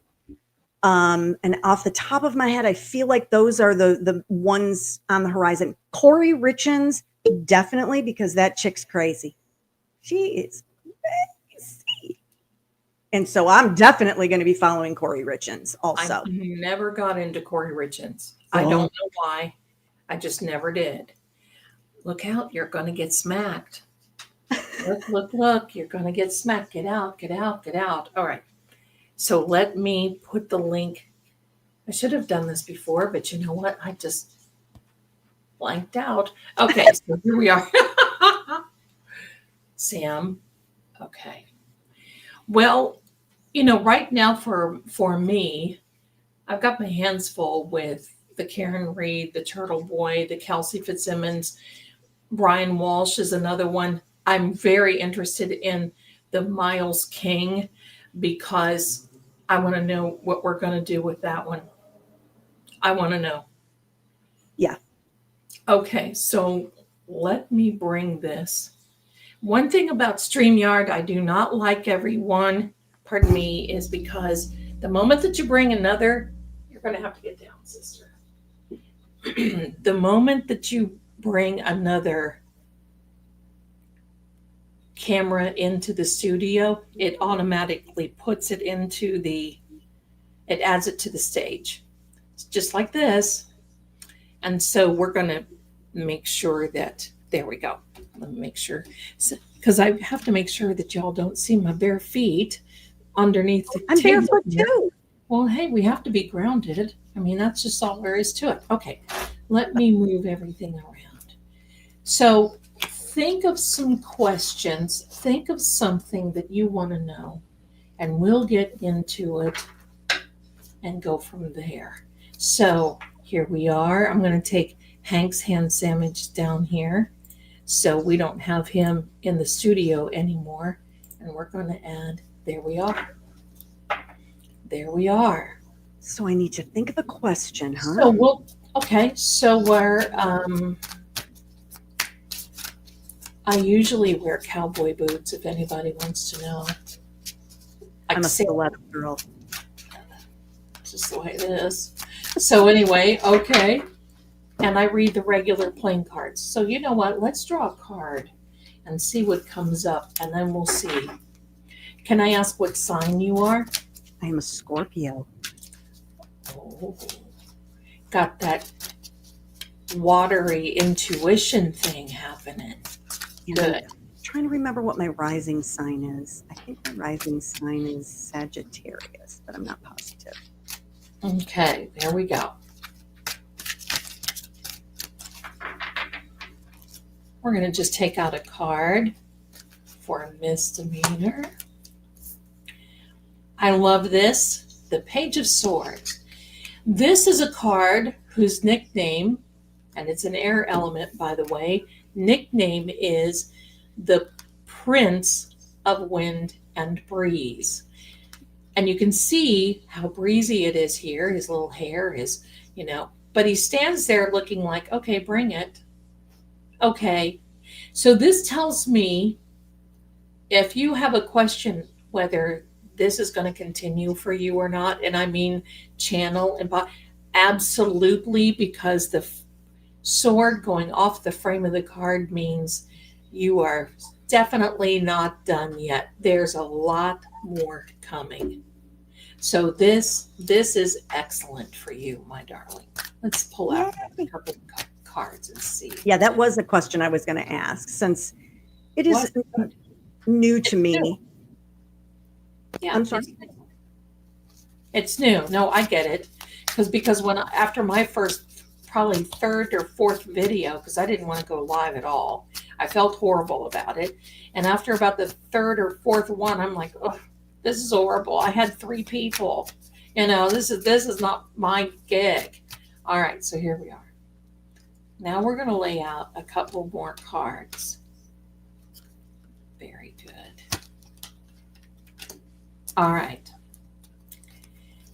This is very good for you, my dear, because the Ace of Cups is not only a timing card, but it's very good emotionally. This is a very good and fulfilling time for you coming. It's a timing card. And I believe the month of October is going to be fantastic. Now, this is a card, I'm loving this because this is saying that you're really a champion at this. You have the support of your family, of your friends. You're extremely creative. You just haven't let loose of it yet. You will. This is a fire element. And this is the idea of all of a sudden, when you feel like you've gotten your footing, it's going to be no hold barred. Let her rip, Tater Chip. You're going to be out and doing a lot. Wow. Good. Let's see. Let's see some other things here. I do have a question about health. I can't answer the health questions legally. Okay. But you can, No, I'm just mean in general. Okay, if it's not a diagnosis, okay. No. Just, Okay. Prospects, what the future looks like. Because I've had, a breast cancer survivor. So. Oh, are you really? Yeah. Wonderful. Did not know. Wonderful. Well, let me just say this. Home is so important, and if you are seeing the number 1111, you may start seeing the number 1111. Because with that being said, and let's get you a card, we're going to answer where you are. Look at this. There is the Lord of Wind and Breeze. So you've got both the Knight and the Page. And this is, I'm going to say, you can take this as things going very well. Again, the sword going off the frame of the card and facing things head on, and certainly not done yet. And I don't feel a difference in your energy. Good. Good. If I can say it that way. It's funny because I do see 1111 a lot already. Do you? Yeah, like the clock. I'll look 1111. And then I'll be, someplace else 1111. Now this, Oh gosh, that doesn't look good. oh no, it's fine. It's just a little devil, just a little devil, not everybody. I mean, look at the cases that we're involved with. This is that's true. weird. This is actually the sign for Capricorn. If you know of a Capricorn, I do. all right. But this is good. It tells us how committed you are to things, because this card, and we're just going to cover him up because, he's so and so. But you see that these people are chained to this box. And I'm going to say it's not in a bad way. This is your dedication. And through this, do what you love. The money will follow, because it's not going to be long until you can really start taking this in a much bigger way. And financially, let me get another card. I just heard something. Being organized, wanting to know where to put things, and especially money in advance. So if I get this in, what will I be doing with this? And where will I put it? And you are always of the mindset, I love this about you, you're always to the mindset of, don't tell me that money doesn't grow on trees, because it does. Very good. Now, that right there, the swords, again, are our thoughts. Sometimes you can be your own worst enemy. And thinking, well, maybe I shouldn't do this, or maybe if I did this, it doesn't matter anyway, or maybe I'm not everybody's cup of tea, and that's okay, but maybe that, it's those thoughts. But you see with this particular card of all of these swords, they're not surrounding you. And this is definitely that you can certainly walk away and walk out of that. Right. So that's about as bad as it's going to get, my darling. You don't have to worry. And there is the indication of you making a choice going forward. October is going to be an extremely busy month for you. Maybe some travel coming in October, toward the end, maybe in November for you. But you making a decision and sticking to it, you may not think it's a good decision when you first make it, but you're going to make it, and it's going to work out for you. That is the good thing. I don't know if you know what I'm talking about, but this card is a benevolent hand coming out of the heavens saying, okay, my darling, here's this. Now, some people interpret this as, don't be so stubborn. Don't be this. No, you're not that. You want to make sure that you have all the facts before you accept making a decision on something coming for you. October 4th is going to be extremely important for you. I don't even know what day that is. It's a Sunday. Oh, is it? Okay. Yeah. So there Sunday, you are. October 4th. October 4th. October is going to be pretty important. I do have a lot going on in October, so. So now, question. Do you have any questions now? I mean, I'm big on harmony, so I'm hoping that my future has some peace and harmony in it. Oh, it's a Saturday, Sherry? My bad. I thought it was a Sunday. And so that's really important to me. My son has a lot of change in his life right now, and I'm hoping that that's all going to be smooth. And That's him.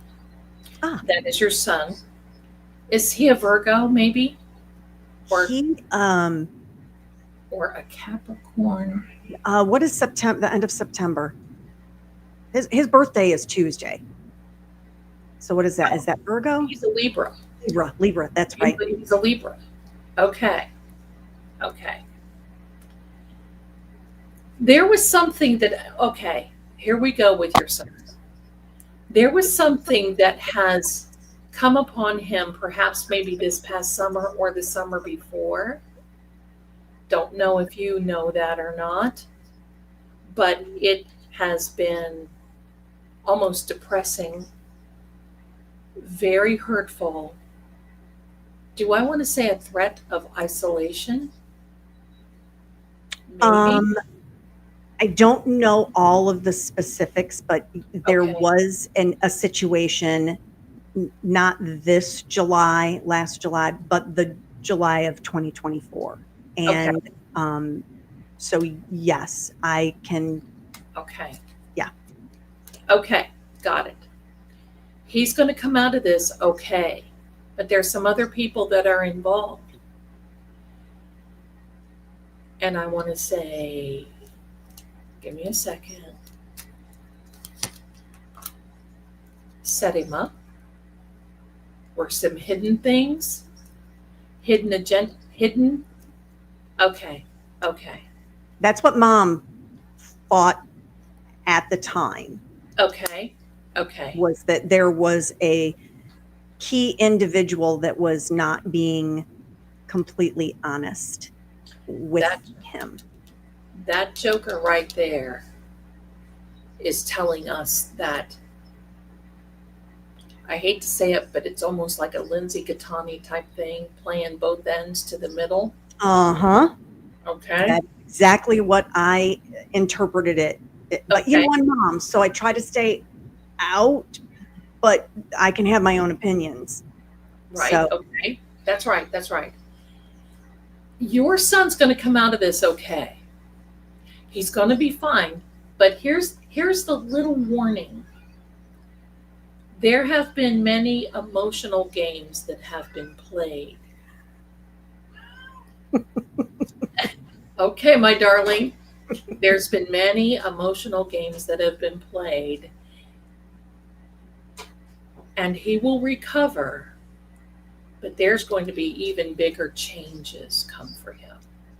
Yeah. Like, it could be like drastic change, move, a new job, a new career, a new life, certainly not witness protection. We're not going to go that far.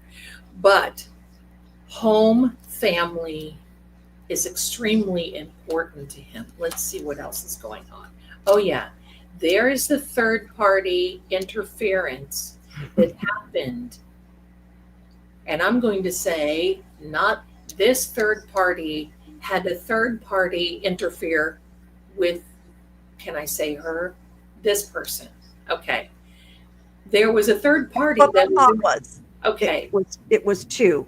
Okay. Yeah, Yes. there was a third party interfering with her, so it trickled down over onto your son.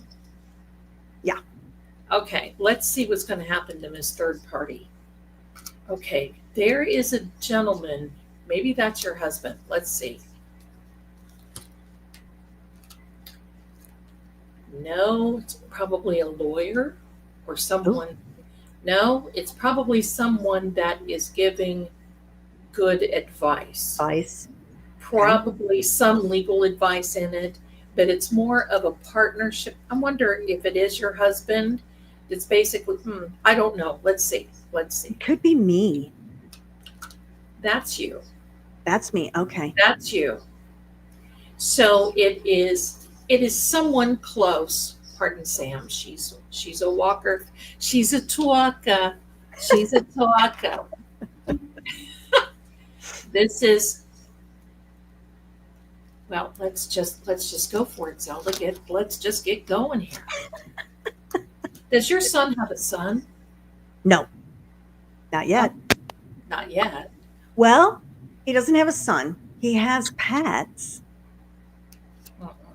No. Okay. When he does, he will have a son. Okay. He will have a son. But this situation with him has trickled down, but the person that started this, the original person, the original third party that will have so much problem, so many things that come upon her, that this will trickle down. Karma is a wild thing. This will trickle down. That's her. Is there money involved? No. Okay. Well, But it's cost your son some money, hasn't it? yes, and mom and dad. Okay. So in that regard, that's why I said no. And then I'm like, well, actually, yeah. This person seems like she was encumbered. Do I want to say she was either in a relationship, she was either married, she either had something that was going on, but there was a commitment.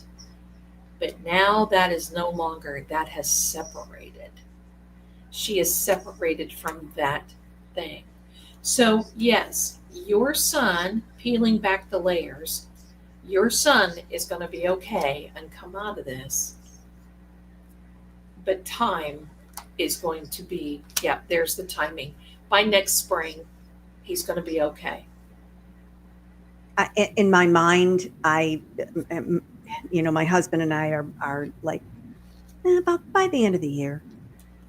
Well, maybe around the end of the year. That's kind of our thing. And I know someone asked, does he have a girlfriend? Yes, he does. Yes. Yeah. And so it's been hard on everybody. Let me reshuffle here. So feel free to ask whatever you'd like.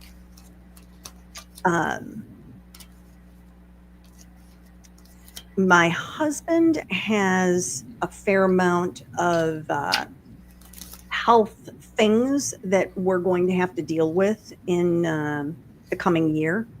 Okay. And so I'd love to know kind of what prospects or what it looks like with that, positive or. Let's see what the energy of your, because I can't really talk about the medical, but let's look at the energy around that. That's why I'm avoiding any specificity as far as what it actually is. It's, I can talk about my own business, but I'm not going to talk about somebody else's business. So, gotcha. This card fell to the floor. This is for your husband. It is a card of sacrifices. This is a card of him having a suspicion that there were things going on with him for a while, and maybe he didn't say anything about it. I know how that is. Hello. Toughen it out. doesn't Yeah. want to be a burden. Yeah. Your husband is a jewel. Was Oh, she? yes. He's my soulmate. Yeah, because there you are again. Because you are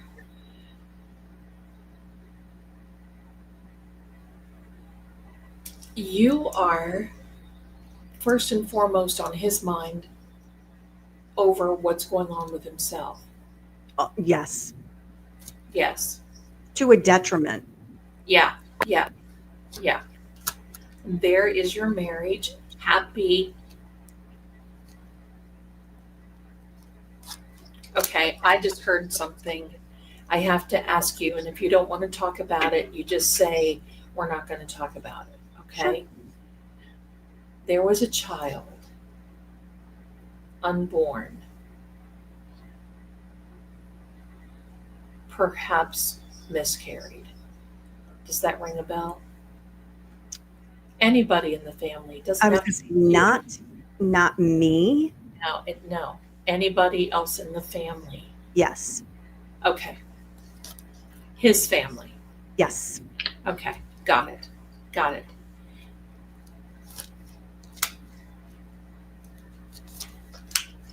I don't know why that child is coming through. Well, this wouldn't be the first time. Is this what the other psychic told you? Really? Mhm. Yeah. It was related to that same situation. Yes. Okay. Let's see what this child. Okay. So this lovely little spirit, energy, let's say energy, because I work with energies. I don't call back spirit. I'm not the Witch of Endor. Hello. Um, this lovely little energy is basically saying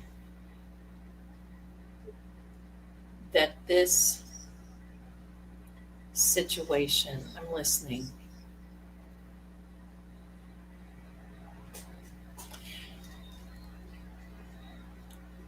Okay, so this situation may have happened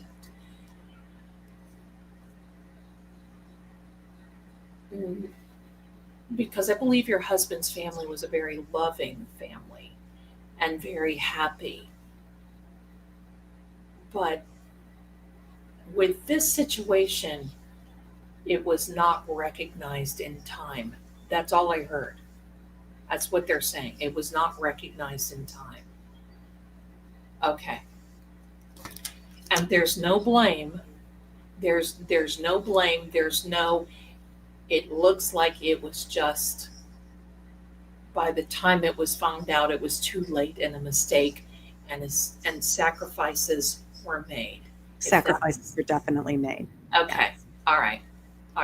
So that's what that's saying. That is your mother-in-law coming through. I'm hearing the name Madeline. It's a M name. Madeline. No, not Maria. Not. Think about it. Oh, yeah. Do you know? Do you know who? Kinda. I mean, Maria would make sense. Okay. But that was a second name. Was it a second name? Okay. Yes, it was. Okay. Every time I hear Maria, I just want to do Maria. Oh, I know. Medical. Right? You just have to think, oh, just a second here. Your mother-in-law. Now, was the next child in line either your husband or another son? From what? From your mother-in-law. My mother-in-law. The child that is coming through. Um, Was the next child in line, was that your husband or not? That's my understanding. Okay. because she's telling me that's when was the winter. She's also saying the wintertime was extremely hard for her. Do you know why? Did that happen? I don't know a lot of specifics. My husband was born in the wintertime. Okay. So Okay. I don't know if that. Okay. He's the only one of the siblings that was born in any sort of cold weather. She was in total fear of your son being born. Really? And I think that she was in total fear of the loss. So she invested her time and taking care of herself with your husband when she was in expecting your husband. But she's coming across and telling me, she says you'll understand this, that she knew her own worth. She knew what she was worth as a woman, as a wife, her role in family and friends. She knew her own self-worth. Does that make sense? I think that was misunderstood, and I feel like I'm the only one in the family that advocates that type of memory in reference to her, Yes. and my husband does too. And there's actual like anger with some of the family when I say that, because of course I never knew her, but I'm like, you all have told me stories about her, and I can tell you the way you envision her is not how I see her. No. I see her as like a badass. Yeah. Yeah, definitely. Well, she had to be, because she endured some things when she was growing up. Oh, yes. She's saying that there's some isolation that she went through. Do you know what that means? Maybe being alone? Okay. And here is, so she also had things that she never told anyone. And I think she isolated those things to a certain degree. But then there was a day that people started finding these out, and I think they felt, okay, I'm listening now.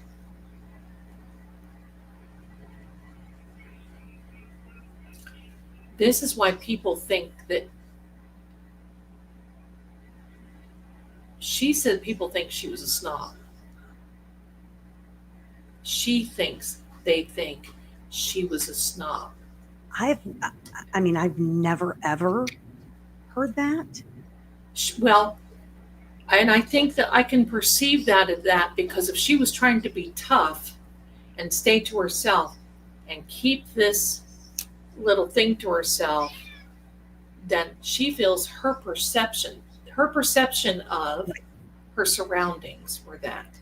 She was a beautiful, beautiful woman, and I think that in and of itself can be very intimidating for individuals. She just told me that at one time she was accused of something that she did not do. Do you know what that is? Your husband may know. Yeah. She says it was an accusation of something that she felt, but it was an accusation of her family. Her own family when she was growing up. It wasn't. Oh. Yeah. Oh. You know what that is? Oh, yes. Okay. Oh, yes. Oh, yeah. That accusation of that. And she's also saying it took her,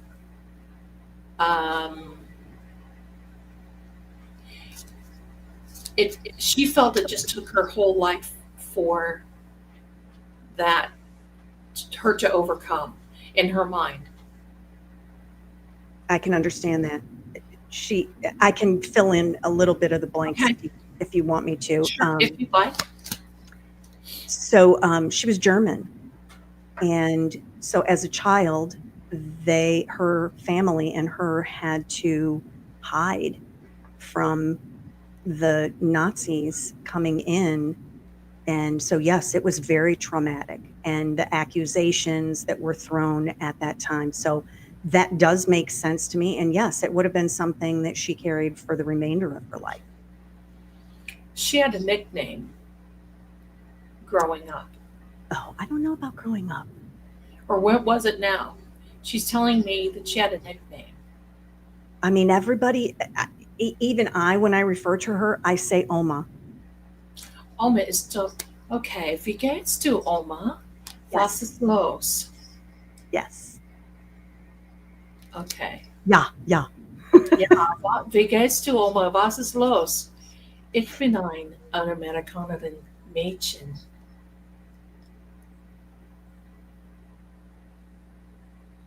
Okay. She just said a word to me that I have not heard in years. Abendbrot. Abendbrot. Was ist Abendbrot? Okay, Abendbrot. Abendbrot is a meal that we Germans have that is like the end of a day. It's kind of the Germans' answer to a plowman's lunch, where you fix cold cuts and you sit around the table. And she just said, Abendbrot. Abendbrot. Amazing. Oh my gosh, I love it. Okay, so that's her.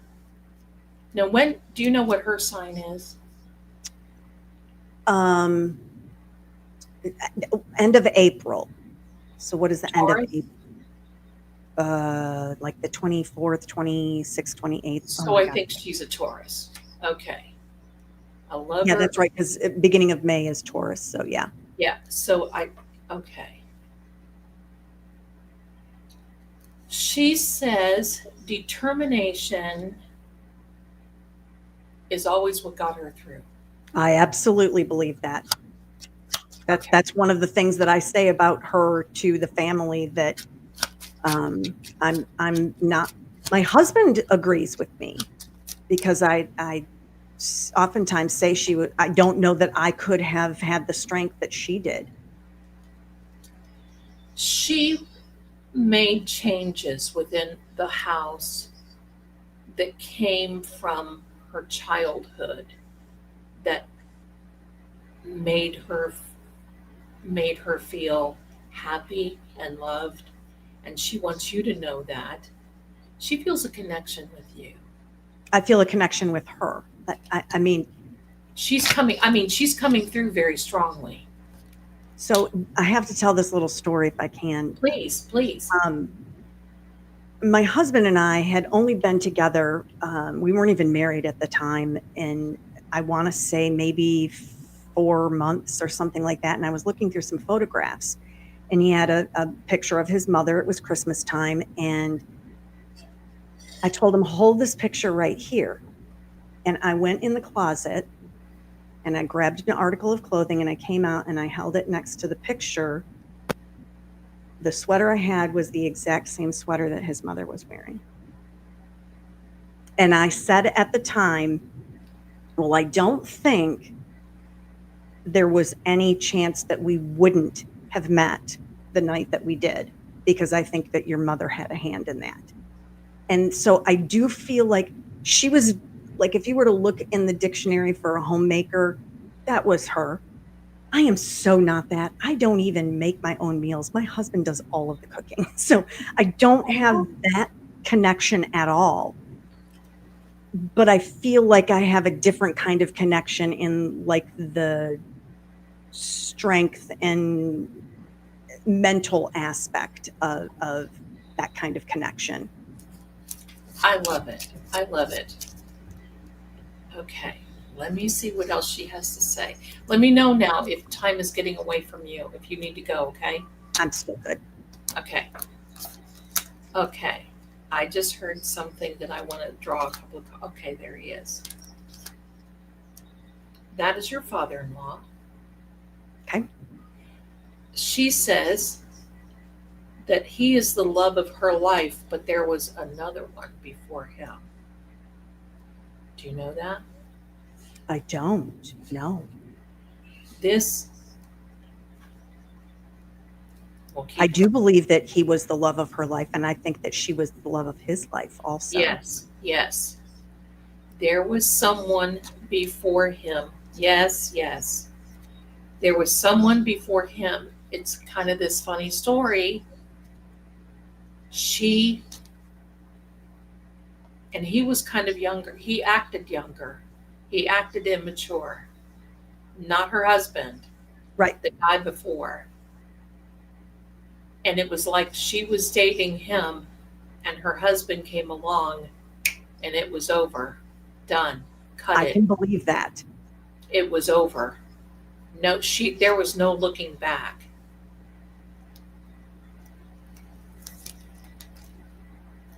Okay. The number 9 is significant for her, but she's talking about 5 children. Do we know where the 9 and the 5 go through or come through? The 5, if I'm remembering correctly, she was one of 5 children. Okay. The 9, I am not entirely sure of where that comes from. No, wait a minute. She didn't say 9. She said 9, which is no. No. No. No. Okay. Got it. What are we saying no to? Oh, I was talking about that former young man, and as she was talking, she said 9. No, 9. Done.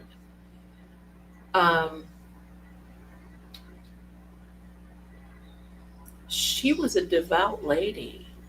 Oh, very much so. Yes, she had a divine that felt like she walked in the room, 10,000 angels walked in with her. Well, that was what she collected. Really? Yeah, she There's collected the number angels. 5. Okay. Okay, so now she's talking about you. Uh-oh. No, uh-oh. She's talking about you expanding. Do you have thoughts of expanding? Maybe your channel, maybe other things? Okay. It's been a big growth year for me. So. Okay. Good. She's calling this lifelong security, so you better listen to her, is what she's pretty much saying. This is a brand new beginning, and she said you are connected by a pregnancy. So I'm going to say the pregnancy that you're connected is your husband. Right. Okay.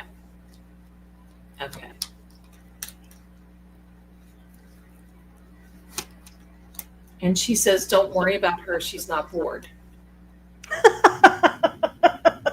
Well, good. I didn't think she would ever be bored, to be honest. Good. We have a few more cards. We may as well just go through them here. Another 5.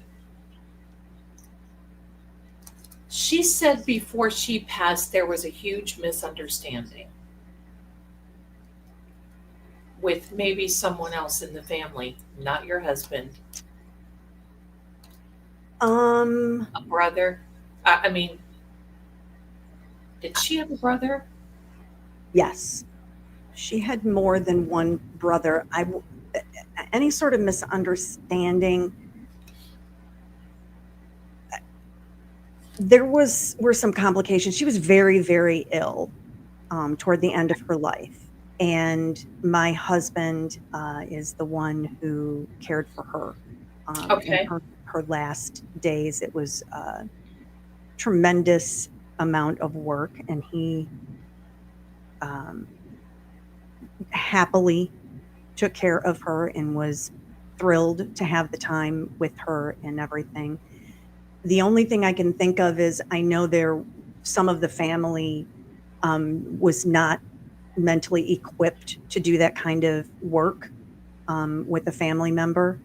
And my husband has no problem with it. I mean, he was fantastic when I was fighting cancer. And I think that caused a little bit of strife as far as financially how to care for her and medically how to care for her. So I could see where maybe that is where that's coming from. I believe so. And then after her passing, she says she knows there was a divide for a short period of time. Yes. Okay. Okay. Yes.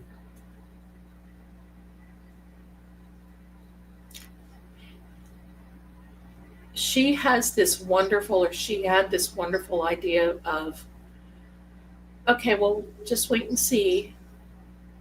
Don't worry about it. Just wait and see what happens. Don't worry about it. Don't doubt. Just wait and see. And that's what she's saying now.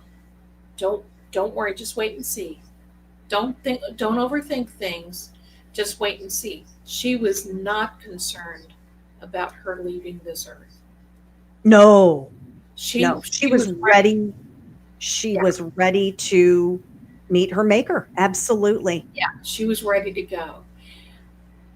And she knew that all of the reason being is she knew all the past, all the hurt, everything else would fall immediately away and she wouldn't have to deal with it anymore. Absolutely. Yes. Did she do a lot of paperwork? Was she, because it doesn't seem like she worked, but she Correct. took care of things, like maybe household monies. She kept track of things, organized. I mean, I know based on the umpteen photo albums that I have of her recording everything. So yes. Okay. And she was a crafty kind of person. So, Okay. Working with crocheting and things like that. Yes, absolutely. Okay. What is it about gambling? Gambling. She was totally against it, but she wanted to do it just once. That is hilarious. Totally against it, but wanted to do it just once and didn't get to. I don't think. She's saying no. But she says she knows she would have won. Totally against it. She has a child that every single time they go to a casino, that individual walks out with a fair amount of cash every single time. Okay. We joke in the family that they have a horseshoe up their butt. That might be what she's talking about because she's saying she knows she would win. If she wins, she knows she would. It's funny. I tease my son because he has a little bit of that as well, the horseshoe up his butt thing, and I'm like, how do you do? Like, that would never happen for me. I'll tell you why your son does. Because if he walks into a casino, he doesn't do, well, I'm here. I only brought $500 and I know I'm going to lose it. He has that absolute, irrefutable idea that he will win no matter what. That's his attitude. He's got a winning attitude about it. Yeah. Love it. Love it. These are the last cards. Did she leave in the summertime? When did you say she passed? She passed in January. Okay. Winter. Okay. And maybe that's where the difficult time in the cold weather or something could that be you were talking about. It could be. She said only once in her life did she ever feel swindled by someone, and she used that word swindled. But it's been long ago. Yeah, I don't know. Amazing. Amazing. This is it, my darling. This is the end of the deck. Well, looky there. We managed. She's blowing kisses and everything is fine. But she says expand. Well, she says expand. I have joked that doing this YouTube channel thing is my retirement plan, because I figure I can sit. Oh. So that's why she said lifelong security. Yes. Oh. Because I've joked that I'm going to do this until eventually one day I'll be able to make a living, and You can. I won't have to go to the 9 to 5. I'll do the fun thing and hang out with people that want to chat and talk about the crazy people that exist in our society. That's right. You're going to get there. You'll get there. You'll be expanding. That's amazing. I love it. I love it. Yeah, me too. This has been fantastic. I can't thank you enough. And everybody. You're welcome. It is about time for us to go. We've been on here, 2.5 hours? Almost. All these people hung with us. Bless their hearts. I know, they hang in there. They love it. They love it. Well, I am so thrilled that you are here and that you are a new friend to our channel, and you have an open invitation to come back at any time. I just love it. So delightful. And just feel like I've known you for at least 2.5 hours. No. I mean, but even you feel that connection. And I got to tell you, when I saw you sitting in court for Donna Adelson, I said, I'm going to ask her to be on this channel. I'm going to ask her to be on this channel. Now, I love it. Now, I'm going to tell you, there have been plenty that I have asked and get a resounding no. But you know what? It's okay, because I do understand I'm not everybody's cup of tea. And, it's just the way it goes. Well, I have to say that will forever be grateful that you reached out to me and asked me to be on your channel. I can't speak for anyone else. I'm perfectly willing to speak with, pretty much anybody. I don't have to agree with other people. I think it's important. I've always been this way. It's not just like the tagline because of recent events. But I feel like it's super important that we keep dialogue open with individuals that have opposing views. I agree. And so I just can't, literally the words thank you seem so small and so little. No. I just feel like it's almost like I feel guilty that I enjoy doing this. Listen, I get that. It's like, how do I sit here, I read cards. Hello. Right? You sit and you think about it. I sit here, I read cards. I put up these funny things, talk about garage. I play these funny things. I tell spooky stories. I do all this other stuff. And it's like, how can this be so much fun? But it is work. It is work. But how can it be so much fun? And I am enjoying myself. Yeah, it doesn't feel like life. It doesn't feel like work, when I have to dig through things and get information and schedule what I'm going to have in a live stream and that, because you're right, there's a lot that goes into it. It doesn't feel like work because I'm like, ooh, this is interesting. Ooh, we can talk about this, or ooh, let's watch this together. To me, it doesn't feel like work. I would far rather research and do these things than my day job. Isn't that the truth? Isn't that the truth? Used to be an old joke was how can you tell a successful psychic? And then they would look at me and say, well, she's got to have a husband that works. And no, I'm sorry, I don't. It's all me. It's all me. You. It's all me, darling. So now, because of your mother-in-law, I will start having Abendbrot. It's brot is bread. It's like breaking bread. Brotli. My great grandmother used to say, "Would you like brotli?" Which is baby thing for bread. So it would be now for I'm going to start doing these little lunch schedule things, and instead of Plowman's lunch, I will now because of you having Abendbrot, and Well, that's wonderful. their family is big into steak tartare. And Oh, of course, that is served on brot. So, well, that's right. Wonderful. I don't know if I can do that. You I know what I can't. mean? No, No, I can't. I can't. I tap out on it every time. Yeah.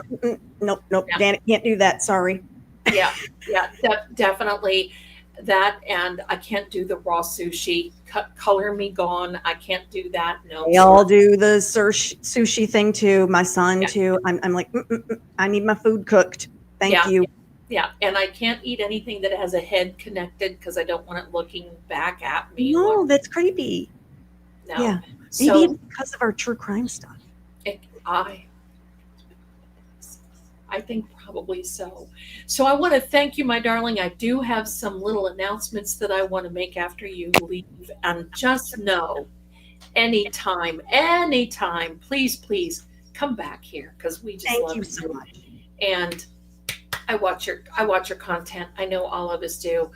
We're going to be together. We've got other things to do. So bravo, bravo, Thank you. bravo. Thanks again. You're welcome, my darling. Thanks for coming. Thank you so Absolutely. much. Everybody make good choices. Yes, make good choices per misdemeanor. I love it. Or you'll get a misdemeanor. There you go. Don't forget, like and subscribe. Jump over to her channel, please. That's going to be a lot of fun. Thanks again, darling. Thank you. You're welcome. Bye. Bye. Was she not wonderful? I mean, talk about I could just sit and have tea or bread or crumb, whatever. So, my darlings, now I want to say this, okay? For the announcements, tomorrow night we have the live stream, Help, I'm Haunted. Hello. Come on in. I'm going to be telling some hauntingly good and fun stories, but here's going to be something really fun. Every Thursday now that we have this up into Halloween, I'm going to be doing a giveaway. And what is the giveaway? Well, I have made arrangements with Beacon TV. It is the paranormal TV that I will be giving away 1 month subscription so you can go and watch all of the paranormal content that you want to watch. If you want to know who that is, it is Shane Pittman, and it is the people that used to be on the Holzer files, German Holzer files from Discovery Channel. And so we're going to be doing that and talk about fun. And they have absolutely fantastic content. I've seen some other streaming channels, none compare. They've got great.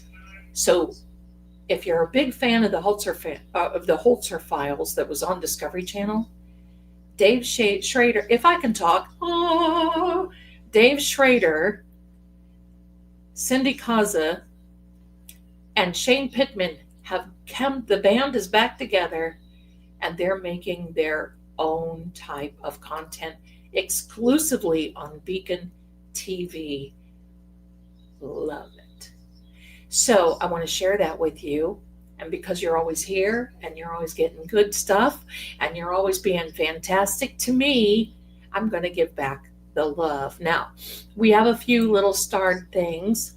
Got a few little starred here. And I just want to say those before I say goodbye, okay?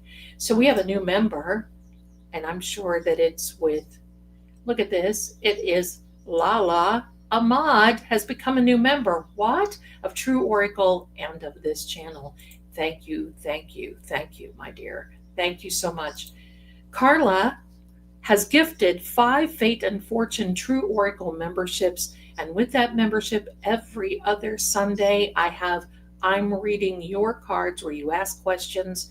So if you're not a member, this is something you probably will want to be. Okay. And then we have Amber as a new member as well. Welcome, my darling. Thank you so much for being so generous, each and every one of you. Ashley Lauren became a new YouTube member as well. Debbie, Dever is Deaver. If you're never clever. Oh my gosh, I love that. That is fantastic. Thank you, Debbie. I love it. And thank you so much for the little super sticker. And we have another super sticker, $1.99, which is perfect money. Super sticker on top. Thank you so much. I love it. How dare you? Who would Miss Demeanor rather talk with on EVP, John or Dan? I don't know. She's still in the green room. Should we bring her back on and talk to her? You want to do that? Shake your head, yes or no, my darling. Do you want to come back on and say? Yeah? Okay. Here she is. Let's ask her. Sorry about that. Okay. Nothing like being yanked back into the stage. So who would you rather talk to? Sorry, I muted myself. Okay. Yeah, I was just hanging out, listening to everything. Okay. But who I would rather? Yes. Definitely John. Definitely. Well, I want to invite you back some night because we do EVPs with John. And he comes through and even mentions names. So let's plan something for October. I know you're busy, but we're going to be doing a lot of content in October. So what do you say we do that? Okay. Absolutely. So hang out there. There may be another question for you. And there you are. Danielle, thank you. Love Lady Zelda. Hope Miss Demeanor comes on again. Yes, I hope so too. That would make my century. The Goodmans with a new membership. Hello, Goodmans. Welcome. And then Miss Jules from Florida. Always generous, always wonderful. Thank you so much for the 10 memberships to this channel. Bad to the bone. I know who you are, and I watch you on the Talkie Tick. And everybody go to the Talkie Tick if you're not there. Love this comment from Bad to the Bone, or the content. Can talk from Bad to the Bone. Thank you so much. And here we go again. Miss Jules with her very generous Lady Zelda memberships. Thank you. And Gina is a super sticker. Thanks. You guys are so generous. I love it. It's all wonderful. It's all wonderful. And I have to say it for those in the back. Don't forget your grifting psychic right here, right? I'm your favorite grifting psychic. You may watch others, but I'm your favorite. I'm just teasing, you know that. Anyway, Dan Markell, thank you so much, Captain. Dan Markell's birthday is on the 9th of October. What night is the 9th? Let me check my calendar. Let me see. The 9th. Thursday. Oh, are you guys thinking what I'm thinking? Would it be disrespectful if we did EVPs on Dan Markell's birthday? Maybe we could wish him happy birthday. I don't think so. Thank you. I don't think so. Venmo, my upper right. Oh, yeah, I have to do this. That's right. It's Mir. Hello. I'm always like the Scarecrow and the Wizard of Oz with this stuff, right? If I only had a brain. Thank you so much. I appreciate it. All right, my darlings, it is time to say good night to you. I don't know what I'm going to have to eat. I don't know. Do you know what you're going to have? Anything, Miss Demeanor? Oh, hold Leftover meatloaf and mashed potatoes and sweet corn. I think I might be hitting that up. Well, we'll be there. I love leftover meatloaf is the best on the second day. That's So exactly right. it is. It is. Thanks for coming back in. I No appreciate it. problem. Here we go, my darlings, is the outro. I appreciate you. Don't forget, tomorrow night, 7 p.m. Help! I'm haunted. I'm going to be telling you some absolutely awesome, scary stories. And don't forget the giveaway. That's going to be amazing. So thanks again for being here. I will see you very, very soon. And you know what we say, be safe. See you soon. Bye. They'll tell you the facts are clear, but the truth always flickers between the lines. In every shadow, there's a secret that refuses to stay buried. Clues hide in symbols, and sometimes even fate won't show its hand. Voices echo not just from the living, but from the silence they leave behind.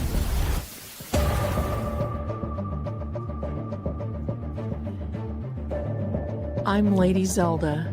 This is Seeing Crime, where what's hidden doesn't stay hidden for long.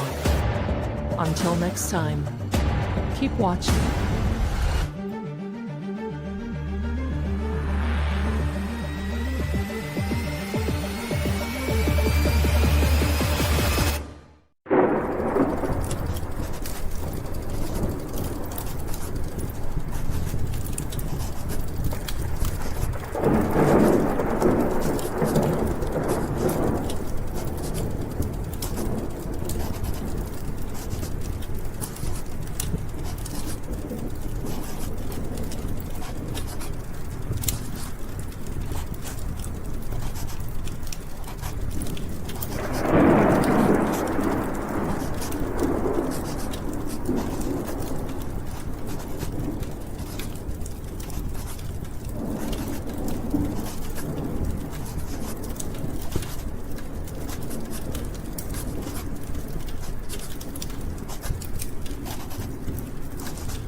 I forgot to say, Lashana Tova, Happy New Year to those who, if you know, you know.